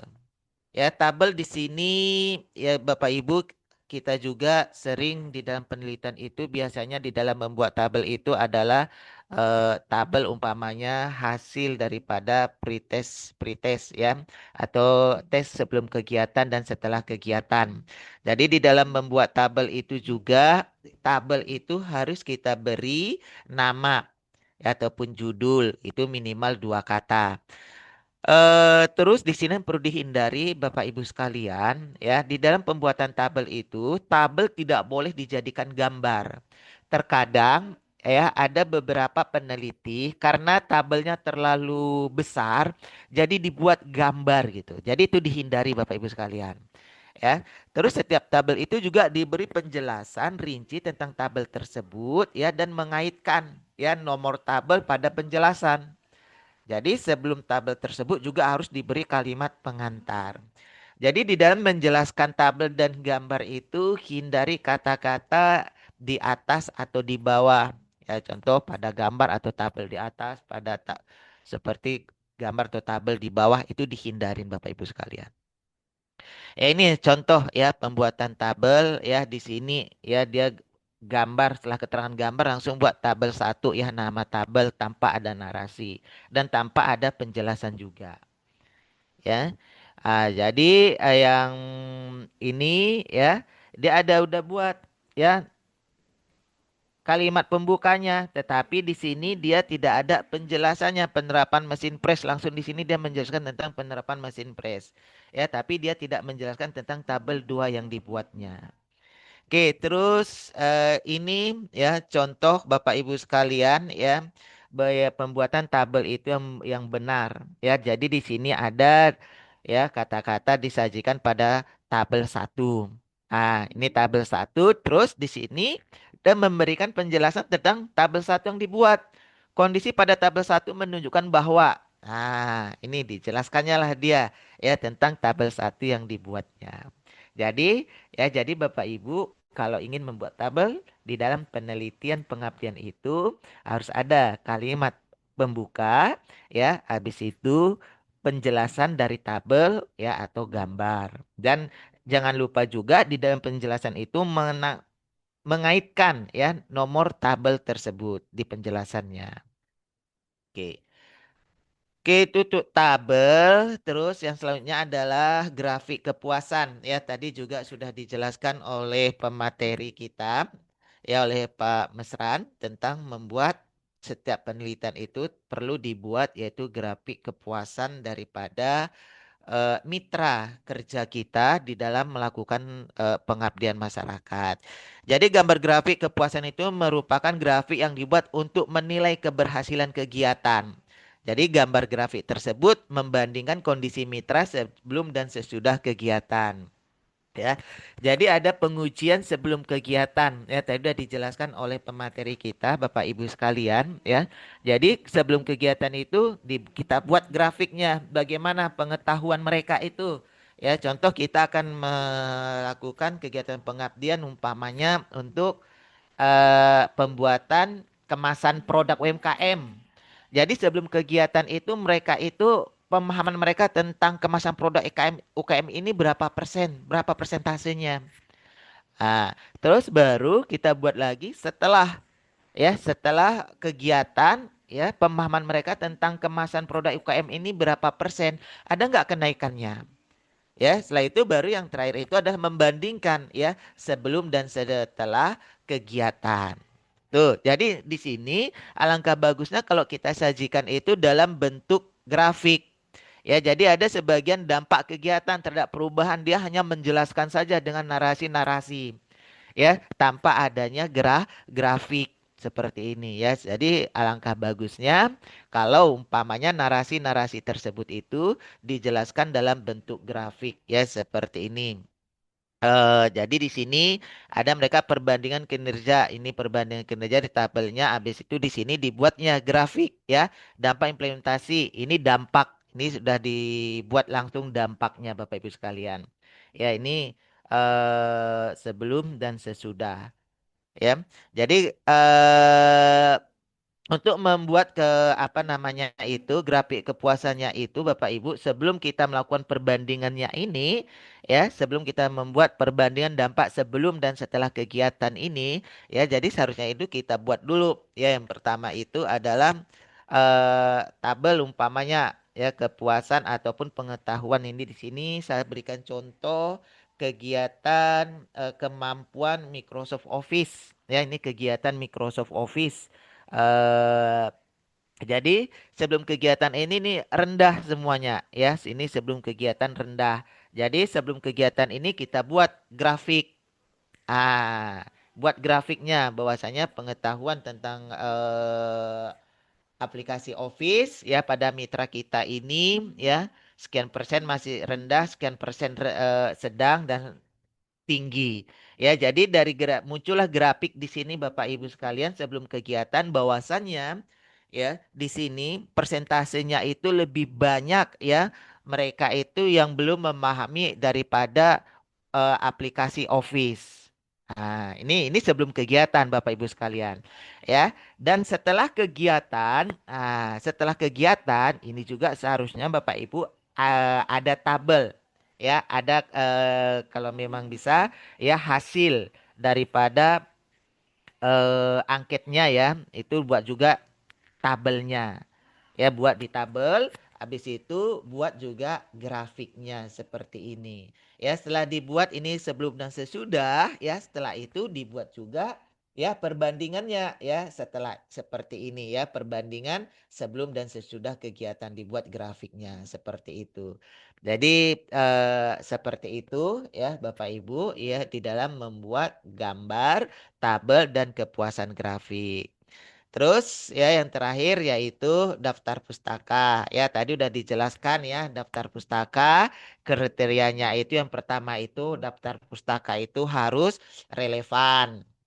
Yang kedua kemutakhiran 5 tahun terakhir. Ya jadi di dalam kita membuat artikel itu Bapak Ibu sekalian, perhatikan di template OJS-nya ataupun di panduan OJS-nya yang diminta itu ya, biasanya ya kalau di jurnal pengabdian kita itu 5 tahun terakhir. Ada juga sebagian yang meminta itu 3 tahun terakhir atau 10 tahun terakhir. Jadi itu harus disesuaikan. Kalau memang di template ataupun di panduan jurnal itu diminta 5 tahun terakhir, berarti semua referensi yang kita lampirkan itu ya harus 5 tahun terakhir. Berarti kalau sekarang 2026, berarti 5 tahun terakhirnya itu adalah 2021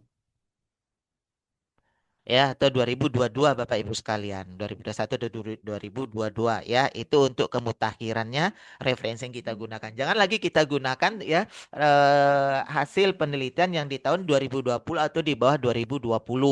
Tuh, itu biasanya nanti reviewer akan memberikan tanda merah pada referensi yang kita buat.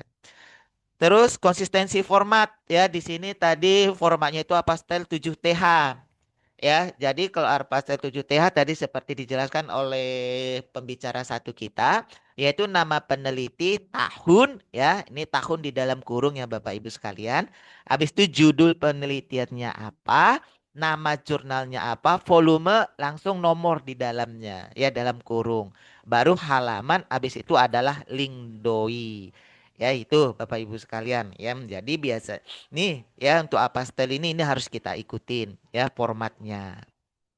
Minimal ya tadi untuk Sinta 5 ya atau Sinta 4 itu minimal 15 referensi. Ya langkah bagusnya nanti dibuat ya di atas batas minimal. Itu biasanya di panduan itu dibuat ya minimal apakah 15, apakah 20 referensi. Lebih boleh, boleh Bapak Ibu sekalian. Jadi selanjutnya yang perlu diperhatikan itu adalah semua rujukan yang kita gunakan di dalam naskah itu ya harus terdapat pada daftar pustaka.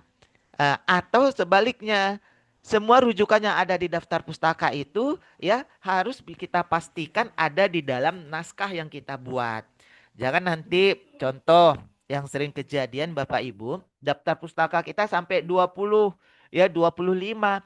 Tetapi waktu dicek ke atas, ke isi naskah, ada beberapa referensi itu yang tidak ada di dalam naskah. Itu diperhatikan juga, ya. Nah, jadi alangkah bagusnya kalau semua rujukan yang kita buat atau referensi yang kita buat dalam daftar pustaka itu semuanya terdapat di dalam naskah. Itu ya untuk daftar pustaka. Jadi daftar pustaka ya itu ini saya kasih contoh tadi juga sudah diberi contoh ya. Ini nih, yang di atas ini yang salah ya Bapak Ibu sekalian. Nah, ini yang salah. Ya seharusnya ya untuk pembuatan referensi ini yang salah ya. Di sini apa salahnya? Ini ya kalau kita lihat di sini apa itu nama peneliti tahun ya ini di dalam kurung. Ya ini tidak ada seperti ini. Ya dan tidak ada juga di sini menampilkan doi ya. Dan ini juga ya. Dan ini juga seperti itu ya. Ini sudah ada tapi ini tidak menampilkan link doinya. Jadi daftar pustaka itu ya usahakan ya seperti ini ada nama, tahun, judul ya, volume, halaman dan ini ada link doinya seperti ini. Ya, jadi seperti dikatakan ya, seperti dikatakan oleh penulis satu tadi, ya kalau kita terbiasa menggunakan soft referensi ilmiah ya seperti Mendeley dan lain sebagainya, ya jadi untuk perubahan-perubahan seperti ini biasanya kita tidak terlalu mengalami kesulitan ya Bapak Ibu di dalam membuat referensi ataupun daftar pustaka di dalam sebuah penelitian. Itu dia Bapak Ibu sekalian ya yang bisa saya sampaikan ya dari penulisan gambar, tabel ya sama daftar pustaka ya karena semuanya tadi secara garis besar sudah disampaikan oleh pemateri satu kita di dalam penulisan artikel ilmiah. Jadi kita lanjutkan mungkin kita di sesi diskusi ya. Jadi saya kembalikan kepada kepada moderator, kepada Pak Rizky. Terima kasih ya. Mungkin ini aja yang bisa saya sampaikan untuk hari ini di penulisan artikel pengabdian kita. Oke, terima kasih. Baik, terima kasih kepada Pak Syahrizal ya yang telah menyampaikan materi untuk di narasumber kedua kali ini. Baik, Bapak Ibu yang hadir melalui Zoom meeting pada hari ini, mungkin kita sudah masuk di sesi diskusi. Bagi Bapak Ibu yang ingin bertanya, boleh baik bertanya secara langsung boleh ataupun mau bertanya melalui chat dari kolom komentar juga boleh. Kami persilakan Bapak Ibu, apakah ada yang ingin bertanya?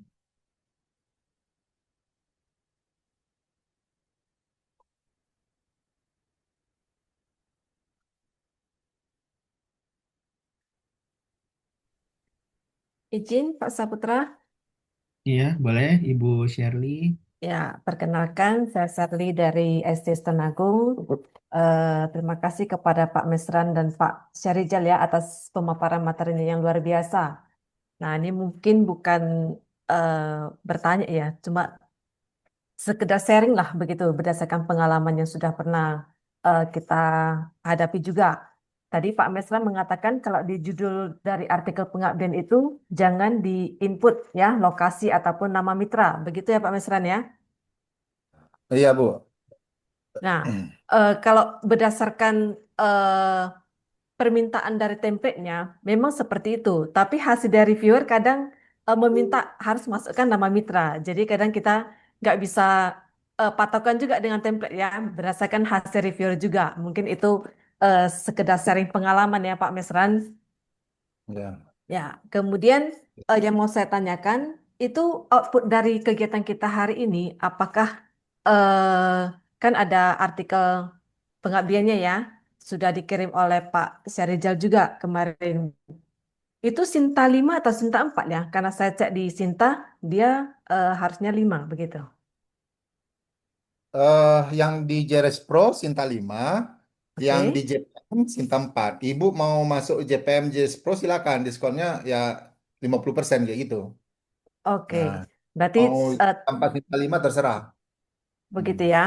Oke, Ya, terus kita sesuai. inputnya itu melalui OJS atau bagaimana? Soalnya kemarin mendaftar, saya juga udah konfirmasi ke Pak Syarizal, Ya, artikel saya belum selesai begitu. ya, ke OJS, Bu. Ke Jadi OJS juga tujuannya ya. kayak tadi, saya kan bicara pendahuluan. Nah, saya lihat artikel yang dibahas peserta bagaimana. Oh ini ada yang kurang, oh ini bagus, ini tambahannya, ini gitu maksudnya. Iya, Saya iya, mau iya. ngasih artikel dari peserta gitu, lihat, oh supaya nanti jangan cerita di judul harus gini gini gini, di Ya, pendahuluan harus gini gini, tapi nggak tahu bentuknya itu nggak terbayang gitu, betul, makanya betul, kita betul. upload. Nah gitu Bu. Ya, baik Pak Misran. Berarti kita tak kirimkan ke OJS, tapi kita konfirmasi ke Pak Syarijalnya, begitu ya? Ya, boleh boleh boleh. Oke, baik. Kalau Terima Pak kasih. Rizal dia di CPM yang megang, kalau saya nanti saya di apa di Jeris Pro dengan Pak Saputra, Pak Rizky Indra Saputra di Jeris Pro nanti.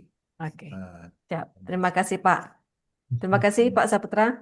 Baik, sama-sama Ibu Shirley. Jadi, Terima jadi kasih. Bu mengenai di apa lokasi atau dan nama mitra. Nah, memang Bu saya perhatikan ya dari beberapa jurnal ada yang menyebutkan lokasi mitra namanya gitu. Nah, saya pernah mengajukan di ini di akreditasi kan saya memegang beberapa jurnal yang diakreditasi ke Sinta, ya kan? eh, Beberapa jurnal yang diajukan itu ya kan khususnya ini ekonomi nih ya ini yang saya Ya. ajukan di ekonomi di situ ada komentarnya hindari nama perusahaan gitu Oh. itu itu di Sinta 5 kenanya gitu. Nah, berarti kalau udah jurnalnya yang udah ke Sinta 3 Sinta 4 ke atas itu mereka tanpa ada lokasi gitu. Kenapa? Saya berpikir gini loh. Oh, kalau ilmiahnya, kalau nama tempat, nama perusahaan, nama lokasi, sebenarnya nggak ilmiah gitu. Tapi nah, seperti tadi UMKM, apa misalnya UMKM Risol, itu kan bukan nama mitra gitu, Ya, tapi ya. yang penjual risol gitu maksudnya. Nah, itu Umumnya, boleh ya, secara global ya. UMKM Rizky Risol gitu, nggak boleh gitu maksud saya. Nah, kata mitranya itu jangan dijelaskan secara langsung nama lokasinya gitu. Ya, Karena konsep ilmiahnya jadi bertambah kalimat apa yang tadi judul harus 10 sampai 14 kata. Nah, gitu, minimal 10. Itu loh maksudnya. Nah, ada ya, juga jurnal yang apanya memberikan nama lokasi dan nama tempatnya. Tapi sin tempat juga. Nah, kembali lagi kalau sama kami bilang, persepsi asesor untuk menilai jurnal berbeda-beda, Bu. ya. Nah, itu aja. Persepsi Betul, mereka betul. berbeda. Jadi saya ngambil yang amannya aja. Gitu, Ya. Bu. Jadi beberapa kali ikut pelatihan juga kan sama ya dikatakan jangan dimasukkan nama mitra. Eh, jadi saya ikuti. Artinya dari hasil pelatihan kan kita ikuti ya bagaimana baiknya begitu. Nah, setelah diikuti rupanya hasil reviewer dibuat di sana cantumkan nama mitra di mana dilaksanakan. Ya udah terpaksa ikuti juga permintaan dari reviewer ya begitu.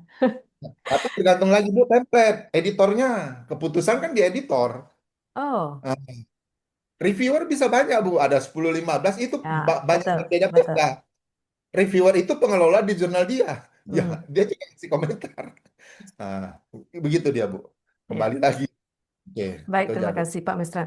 Oh, tadi saya tertarik dengan punya Pak Mesran ya, dikatakan kita boleh loh ngambil artinya skripsi dari mahasiswa gitu kan untuk jadikan sebagai kegiatan pengabdian. Jadi kalau misalnya lah saya di manajemen begitu, kan umumnya skripsi dari mahasiswa itu pengaruh, misalnya pengaruh kepemimpinan transformasional terhadap ini. Nah, Ya, kita bisa nggak ngambil satu variabelnya saja begitu ya, jadikan sebagai nah, kegiatan. bisa, Bu. Itulah dia sebenarnya Bu, program pemerintah hilirisasi riset Bu. Ya, ya, Jadi riset itu udah dinilai ratusan juta, cuma sampai dulunya ke peneliti, produknya nggak sampai. betul, betul. Masih di masih belum masih di tengah-tengah kan Bu, belum di Ya, hilir kan. Suaranya udah keluar, masih di tengah-tengah, produknya belum sampai ke hilir. Nah, itu tadi Bu. Jadi banyak loh ya, yang bisa kita lakukan pengabdian kepada masyarakat itu dari ya, skripsi mahasiswa itu. Sosialisasikan. Ibu bilang tadi ada skripsi tentang kepemimpinan apa gitu ya kan. ya. Hebat. Nah, itu bisa dimasukkan ke dinas-dinas misalnya. Ah, disosialisasi ke dinas terkait tentang kepemimpinan gini-gini. Ah, itu bisa, Bu. Ya. Nah, bagus. Jadi memang ini insight insight yang saya dapatkan dari webinar hari ini ya. Terima kasih Pak Mesran. Iya, iya, Bu. Ya, Bu. Ya. Baik, terima kasih Bu Shirley. Mungkin Pak Syahrizal ada yang mau ditambahkan atau bagaimana kira-kira? Oke, baik. Untuk semuanya ya yang ngikutin kegiatan hari ini, terutama yang ngikutin kegiatan penulisan artikel pengabdian, nanti Bapak Ibu di grup boleh nanti di list ya. Ini ID artikelnya ini disubmit di jurnal mana. Nanti di link grup akan saya bagikan untuk link jurnal JRS Pro Sinta 5 sama yang JPM di Sinta 6. Jadi nanti di situ dibuat keterangannya Bu ya, ID artikel, nama jurnalnya di mana disubmit, habis itu ID artikel dan nama jurnal sama nama ibu lah seperti itu nanti biar bisa kita cek Bu. Karena kan ini masa-masa mau pembuatan laporan BKD, Bu ya. Ini untuk submit ke jurnal itu masih tinggi volumenya. Jadi biar bisa kita dahulukan dari peserta-peserta yang mengikuti kegiatan ini. Seperti itu Bapak Ibu sekalian. Ya, jadi biar enak kami dari editor mengecek mana yang harus kami dahulukan dan mana yang bisa mungkin untuk publish di bulan berikutnya. Seperti itu aja mungkin dari Pak Rizky ya yang mau ditambahin. Oh, Terima kasih. baik, terima kasih Pak Syarif. Izin Pak Rijal, jadi Boleh? untuk deadline-nya kira-kira kapan ya? Karena kan saya lihat untuk mau kejar yang Juli ini ya, isu untuk Eh, di Juli eh, ini. Kira-kira ya deadline-nya kapan bisa kami ini? kalau bisa secepatnya Bu. Jadi kita usahakan semaksimal mungkin untuk yang mengikuti pelatihan, baik itu yang coaching klinik ataupun penulisan artikel itu kita publishkan di Juli. Itu juga tergantung daripada autornya Ibu ya, tergantung pada Bapak Ibu sekalian. Kalau memang nggak terkejar lagi, nggak sempat nanti kita publishkan di Juli ya terpaksa akan kita publishkan di isu berikutnya.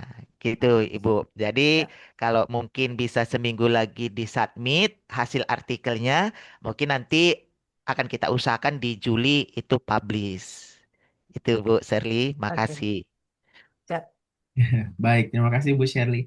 Ini ada pertanyaan dari Pak Yanto Saputra dari ITB Riau. Boleh Pak Yanto dipersilakan? Baik, Pak Rizky, terima kasih. Assalamualaikum warahmatullahi wabarakatuh. Waalaikumsalam. Selamat siang, Pak Ijal. Eh, untuk jadwal yang kemarin itu juga tanggal 20 ya, PKM juga, itu dan saya sudah submit, itu statusnya gimana Pak ya? Apa masuk sekalian proses dengan yang ini juga atau bagaimana? Karena kemarin belum ada informasi selanjutan, saya udah ini kan sama Pak Ijal kemarin masalah. Makasih, Pak. Untuk yang Oke, artikel Bapak, nanti saya jawabnya. Untuk yang artikel yang di grup kita, Pak, Ya, Pak. boleh itu yang tanggal berapa kemarin? 20 ya, Pak Ijal? iya Pak. Nah, tanggal 20 yang kegiatan itu free ya, termasuk yang di grup kita, Pak. Nah, itu free. Silakan masuk untuk edisi Juli. Untuk edisi Juli gini. Ya, gitu. Cuma kan kemarin yang topik kemarin itu kan pakai AI untuk buat artikel pengabdian gitu. Nah, Iya, Pak. kalau yang kegiatan ini nggak pakai AI, cuma membahas tentang isi-isi dari apanya gitu, dari penulisan artikelnya gitu. Jadi sebenarnya eh, ya pembahasan secara umum ya, saya tidak mengaitkan dengan AI ya, makanya itu kalau yang bagi peserta yang secara khusus mendaftar di kegiatan ini, ya kan? eh, itu kita berikan untuk diskon 50% untuk biaya publikasinya di Sinta 4 atau Sinta 5 gitu. Kalau Bapak mau ngapain lagi diskonnya kan udah dikasih gratis kemarin. Baik, Tinggal Pak. Bapak Makasih. aja tanya aja sama Pak Ijal gitu. Kemudian kan di grup saya minta kalau mau nyisip backdate untuk yang bulan berapa itu?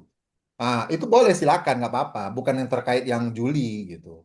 Baik. Kadang kan banyak ini ada pengabdian-pengabdian dari yang sudah dilakukan di kampus masih bentuk laporan. Nah, kan kita udah belajar itu prompt AI-nya. Ya, dibuatlah yang sederhana aja, masukkan backdate gitu loh, Pak. Kan untuk di borang juga sangat membantu itu, Pak. Baik, Nah, Pak. gitu Itu deh. submitnya di Jazz Pro juga, Pak? Boleh, yang itu JSPO, Pak. Kalau JPM udah nggak bisa lagi sisip gitu. Nah, Oke. JRSPO itu bisa sisip karena baru terakreditasi bulan apa kemarin, Maret atau apa gitu. Maret. Jadi Maret Pak. kemarin. Jadi ini baru 3 bulan kan. Saya nggak mau ngejos masukkan artikel. Kalau udah nyisip Pak. Nah, Baik, jadi pelan-pelan gitu, pelan-pelan nanti publis dia gitu loh Pak. baik. Makasih Pak. Nah, baik-baik Pak. Baik, terima kasih Pak Yanto yang telah memberikan pertanyaannya. Mungkin kita kasih 2 pertanyaan terakhir, boleh ya Pak Mes, Pak Syarizal? Boleh kepada Bapak Ibu yang lain yang hadir dari Zoom meeting ini, ada yang ingin ditanyakan kembali? Pak mau bertanya, maaf, itu JPM itu Sinta 4 ya, Pak? Pak Rizky ya, boleh? Silakan. JPM Untuk Sinta, JPM Sinta berapa, Pak? Maaf. Sinta 4 Pak. Kalau JS Pro, Sinta 5. oh ya, ya udah itu aja, Pak. Makasih. Baik, Ya, ya. sama-sama Jadi Pak Rizky. kalau di pengabdian ini eh, banyak orang yang meminta Sinta 3 gitu, tapi eh, nggak apa dia ya. Beda dengan penelitian gitu. Penelitian, wow, maunya Sinta 2 gitu. Kalau pengabdian sebenarnya urgensi ke Sintanya itu ya intinya dari laporan pengabdian masuk ke Sinta udah syukur gitu maksudnya. Jadi nggak ada perbedaan sih sebenarnya Sinta 4, Sinta 5 gitu. Tergantung dari kalau nggak tahu saya kalau di luaran dari hibah pengabdian harus Sinta 4, kurang tahu saya. Pak Odi itu ada yang mau bertanya itu. Boleh, silakan Pak Odi.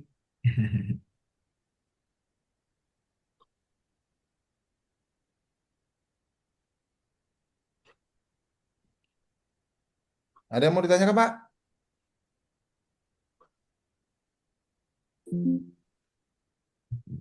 Masih belum terdengar suaranya Pak Odi. Suaranya belum terdengar Pak.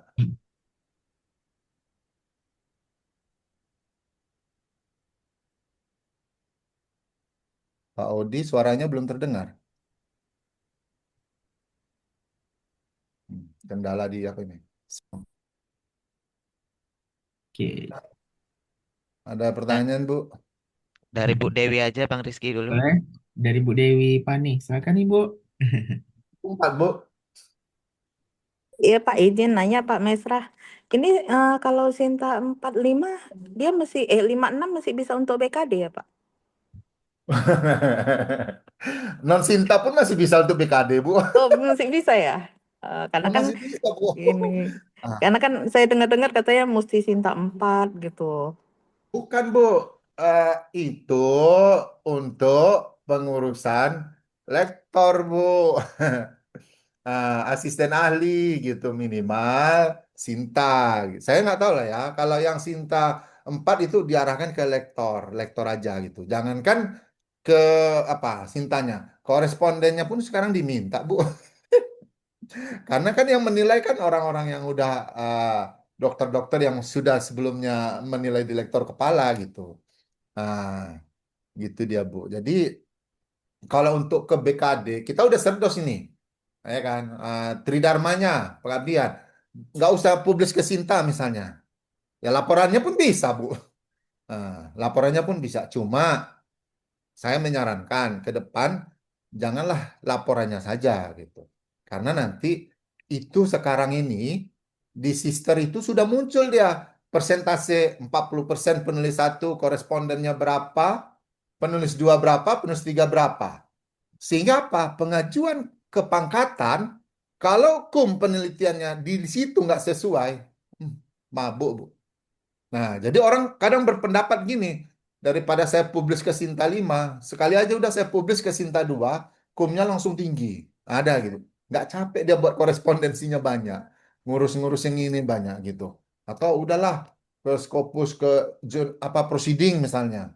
Ke proceeding, aduh itu rendah kumnya gitu. Udahlah ke Q2 aja gitu. Tujuannya supaya itu Bu. Karena apa? Nanti di sistem muncul dia persentase 60%, 40%, penulis 3, penulis 4. Udah muncul sekarang, Bu. Jadi berbahaya bagi kita dosen yang tidak memasukkan semua publikasi ataupun pengabdiannya itu secara langsung di sister itu, Bu. Nah, apalagi yang senang dengan jabatan tanpa memasukkan penelitiannya. Nah, kadang ada itu kan, Bu. Dia udah kaprodi. Wah, SKS-nya Dianggap berapa itu? 6 atau berapa? 5. Udah memenuhi unsur pendidikan dan penelitian. Tanpa penelitian. Sekarang udah 3 tahun dia menjabat, Bu. Mau ngurus kepangkatan. Bingung dia, Bu. Tahun lalu masih kosong penelitian dia. Nah, itu tadi kendalanya. Jadi hati-hati yang memiliki jabatan, tetap penelitian itu harus dimasukkan. Nah, itu dia, Bu ya. Nah, oke. Baik, Oke, terima kasih Pak. Terima kasih baik. Bang Ki. Terima kasih kembali Bu Dewi. Baik, ini ada pertanyaan. Oke, kita kembali sama Pak Odi. Bagaimana Pak Odi? Kendala mic itu Bang Rizky itu ada Ya, dari chat itu pertanyaannya. dari chat. Oke, sebentar kita buka chatnya dulu. Oke, izin Pak, saya tulis di sini. Oke, kendala mic. Untuk penulisan artikel PKM, sejauh mana penulisan artikel PKM boleh menggunakan tools atau ChatGPT? Kemudian untuk diagram, boleh kan mengambil gambar yang digenerate dari ChatGPT? Boleh Pak Mesran dan Pak Syahrizal? Eh, boleh saja, ya kan. Gambar yang dimaksud itu, di generate itu jangan gambar ya muka muka teman atau muka orang lain karena terkait dengan hak cipta. Karikatur boleh, Pak. Nah, ya ilustrasi gambar apa boleh. Ya, jadi penggunaan AI itu di dalam penulisan ilmiah juga sudah diatur. Dari sisi robot AI-nya, dari sisi plagiarismenya, itu sudah diatur, Pak. Dan memang sih sampai saat ini belum semua jurnal menuliskan persentase robot AI itu ada berapa. Kenapa? Kendalanya gini loh, Pak. Kita ngecek robot AI pakai Quillbot, pakai Zero GPT, pakai yang lain-lain lagi, itu beda-beda, Pak. Nah, beda-beda gitu. Jadi ya tergantung kita mau pakai tools apa gitu. Nah, saya nggak tahu ya Turnitin saat ini sudah ada tools robot AI-nya, saya juga nggak tahu gitu. Karena sebelumnya pernah saya cek Turnitin belum ada ke robot AI-nya, masih plagiarismnya aja gitu. Jadi boleh pakai ChatGPT. Ya, cuma ya ChatGPT itu kan untuk membantu memoles yang sangat bagus sekali gitu. Tapi kalau dengan prompt-nya yang bagus kita masukkan, bagus, lebih bagus lagi di hasilnya. Nah, tetap kita harus baca lagi apa yang dari hasil ChatGPT itu. Cuma kalau yang sudah saya alami, eh, robot AI-nya dari ChatGPT pernah saya sampai ke 70, 80, 70 gitu. Saya bisa menurunkannya cuma sampai 30 gitu. Susah sekali gitu untuk sampai ke 10 atau berapa gitu. Nah, jadi boleh-boleh saja. Diagram, misalnya tahapan pelaksanaan pakai gambar-gambar ilustrasi apa itu boleh, silakan. Tapi jangan dibuat gambar yang udah sekarang lagi ngetren itu kita apa lagi berdiri di depan masyarakat udah masukkan situ top bukan kita pelakonnya gitu ya karena orangnya betul-betul orang itu kan gambarnya kita caplok masukkan gambar kita jadikan kita sebagai narasumber di sini gitu itu ya hak cipta di situ hak ciptanya Pak nggak boleh itu menurut saya Pak ya. Oke, baik. Pak Odi, sudah oke. Oke, Ini udah bisa nih mikrofonnya Pak. sudah bisa. Oke, baik. Terima Udah. kasih Pak Rin. Iya. Mungkin eh, mungkin lebih ke diagram alirnya Pak yang saya ambil itu adalah alurnya itu kan ada yang menggunakan tools-tools Visio dan seterusnya. Saya coba lebih dinamis lah, ilustrasinya lebih bagus itu kan. Eh, tapi kalau foto sih memang foto real, jadi foto asli. Cuman ketika di bagian metode ada tahapan-tahapan, saya coba generate dari ChatGPT gitu kan. Lebih Kan banyak ini bisa. Pak di Facebook itu wah Oh, lagi kayak ngasih materi kuliah di betul. apa Nah, tapi kalau yang kayak Bapak bilang tadi tahapannya Eh, itu juga lebih bagus untuk membuat eh, eh, tampilan tahapan itu lebih menarik, eh, dinamis gitu. eh, Nggak masalah sih. betul itu. Oke, oke, oke. Baik. Hmm. Ini ada pertanyaan terakhir ya Pak. Ini dari Pak Rizky Hambali. Boleh Pak Rizky Hambali dipersilakan? Iya, izin bertanya kembali, Pak Mesran. Tadi kan Bapak sudah memaparkan ini apa namanya materi isi dari pengabdian masyarakat. Nah, saya kan mau submit di JPM. Di situ kan sebetulnya sudah ada ininya apa namanya template-nya. Berarti saya mengikuti template yang sudah disediakan JPM saja ya Pak, karena saya baca itu kan di JPM ada ininya apa, ada petunjuknya gitu untuk pendahuluan isinya apa saja, untuk pembahasan isinya apa saja gitu. Nah, berarti saya mengikuti template yang sudah diberikan saja ya Pak ya, itu sih Pak. Betul, betul, betul, benar, benar, Pak. Sama, ya, ya saya juga ngambil secara tidak langsung dari template itu juga, JRS Pro dengan JPM gitu. Dan dari beberapa apa template-template yang seharusnya di artikel pengabdian apa isinya, itulah yang saya ambil. Sama aja, Pak. Silakan, boleh. Baik, udah terjawab ya, Pak Rizky? Siap, ya, makasih.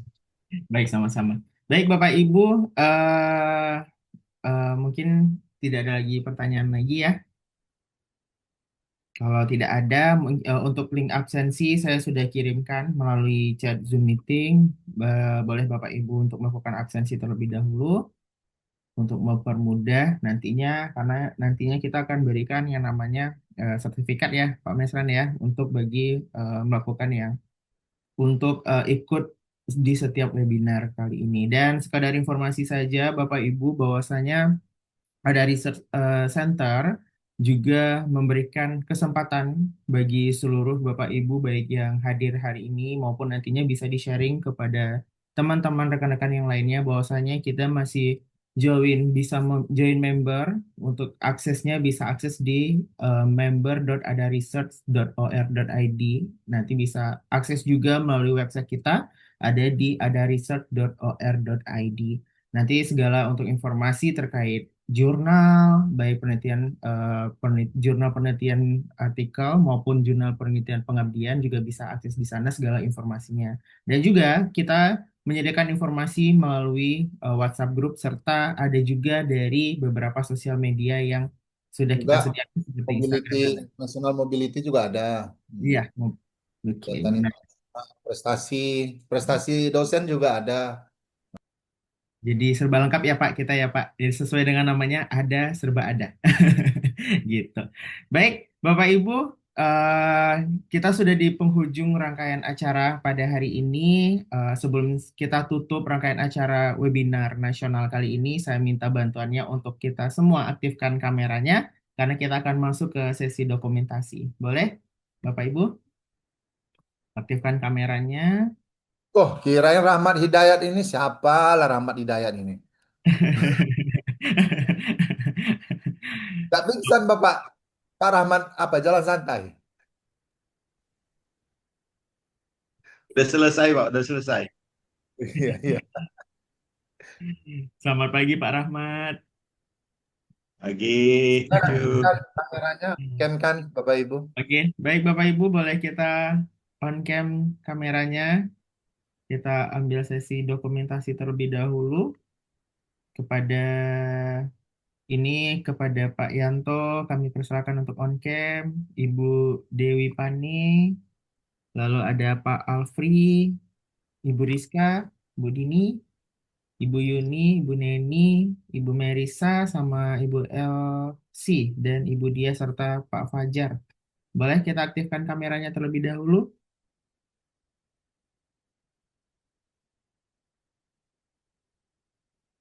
Oke, sebentar. Oke, kita sesi dokumentasi terlebih dahulu. Sebentar. Oke. Baik, dalam hitungan ketiga, 3, 2, sebentar, masih ada yang loading. Oke, 1, 2, 3. Oke, sekali lagi, 1, 2, 3. Oke, ini kita sesuai dengan logo ada, boleh tangannya gini Ibu izin. Ini adalah ikonik dari Ada Research Center. Boleh kita tunjuk semua tangannya. Oke, sebentar. Dalam hitungan ketiga, 1, 2, 3. Oke, baik Bapak Ibu, terima kasih ya yang telah hadir untuk melalui webinar kita pada hari ini, webinar nasional tentang penulisan artikel pengabdian pada jurnal nasional terakreditasi.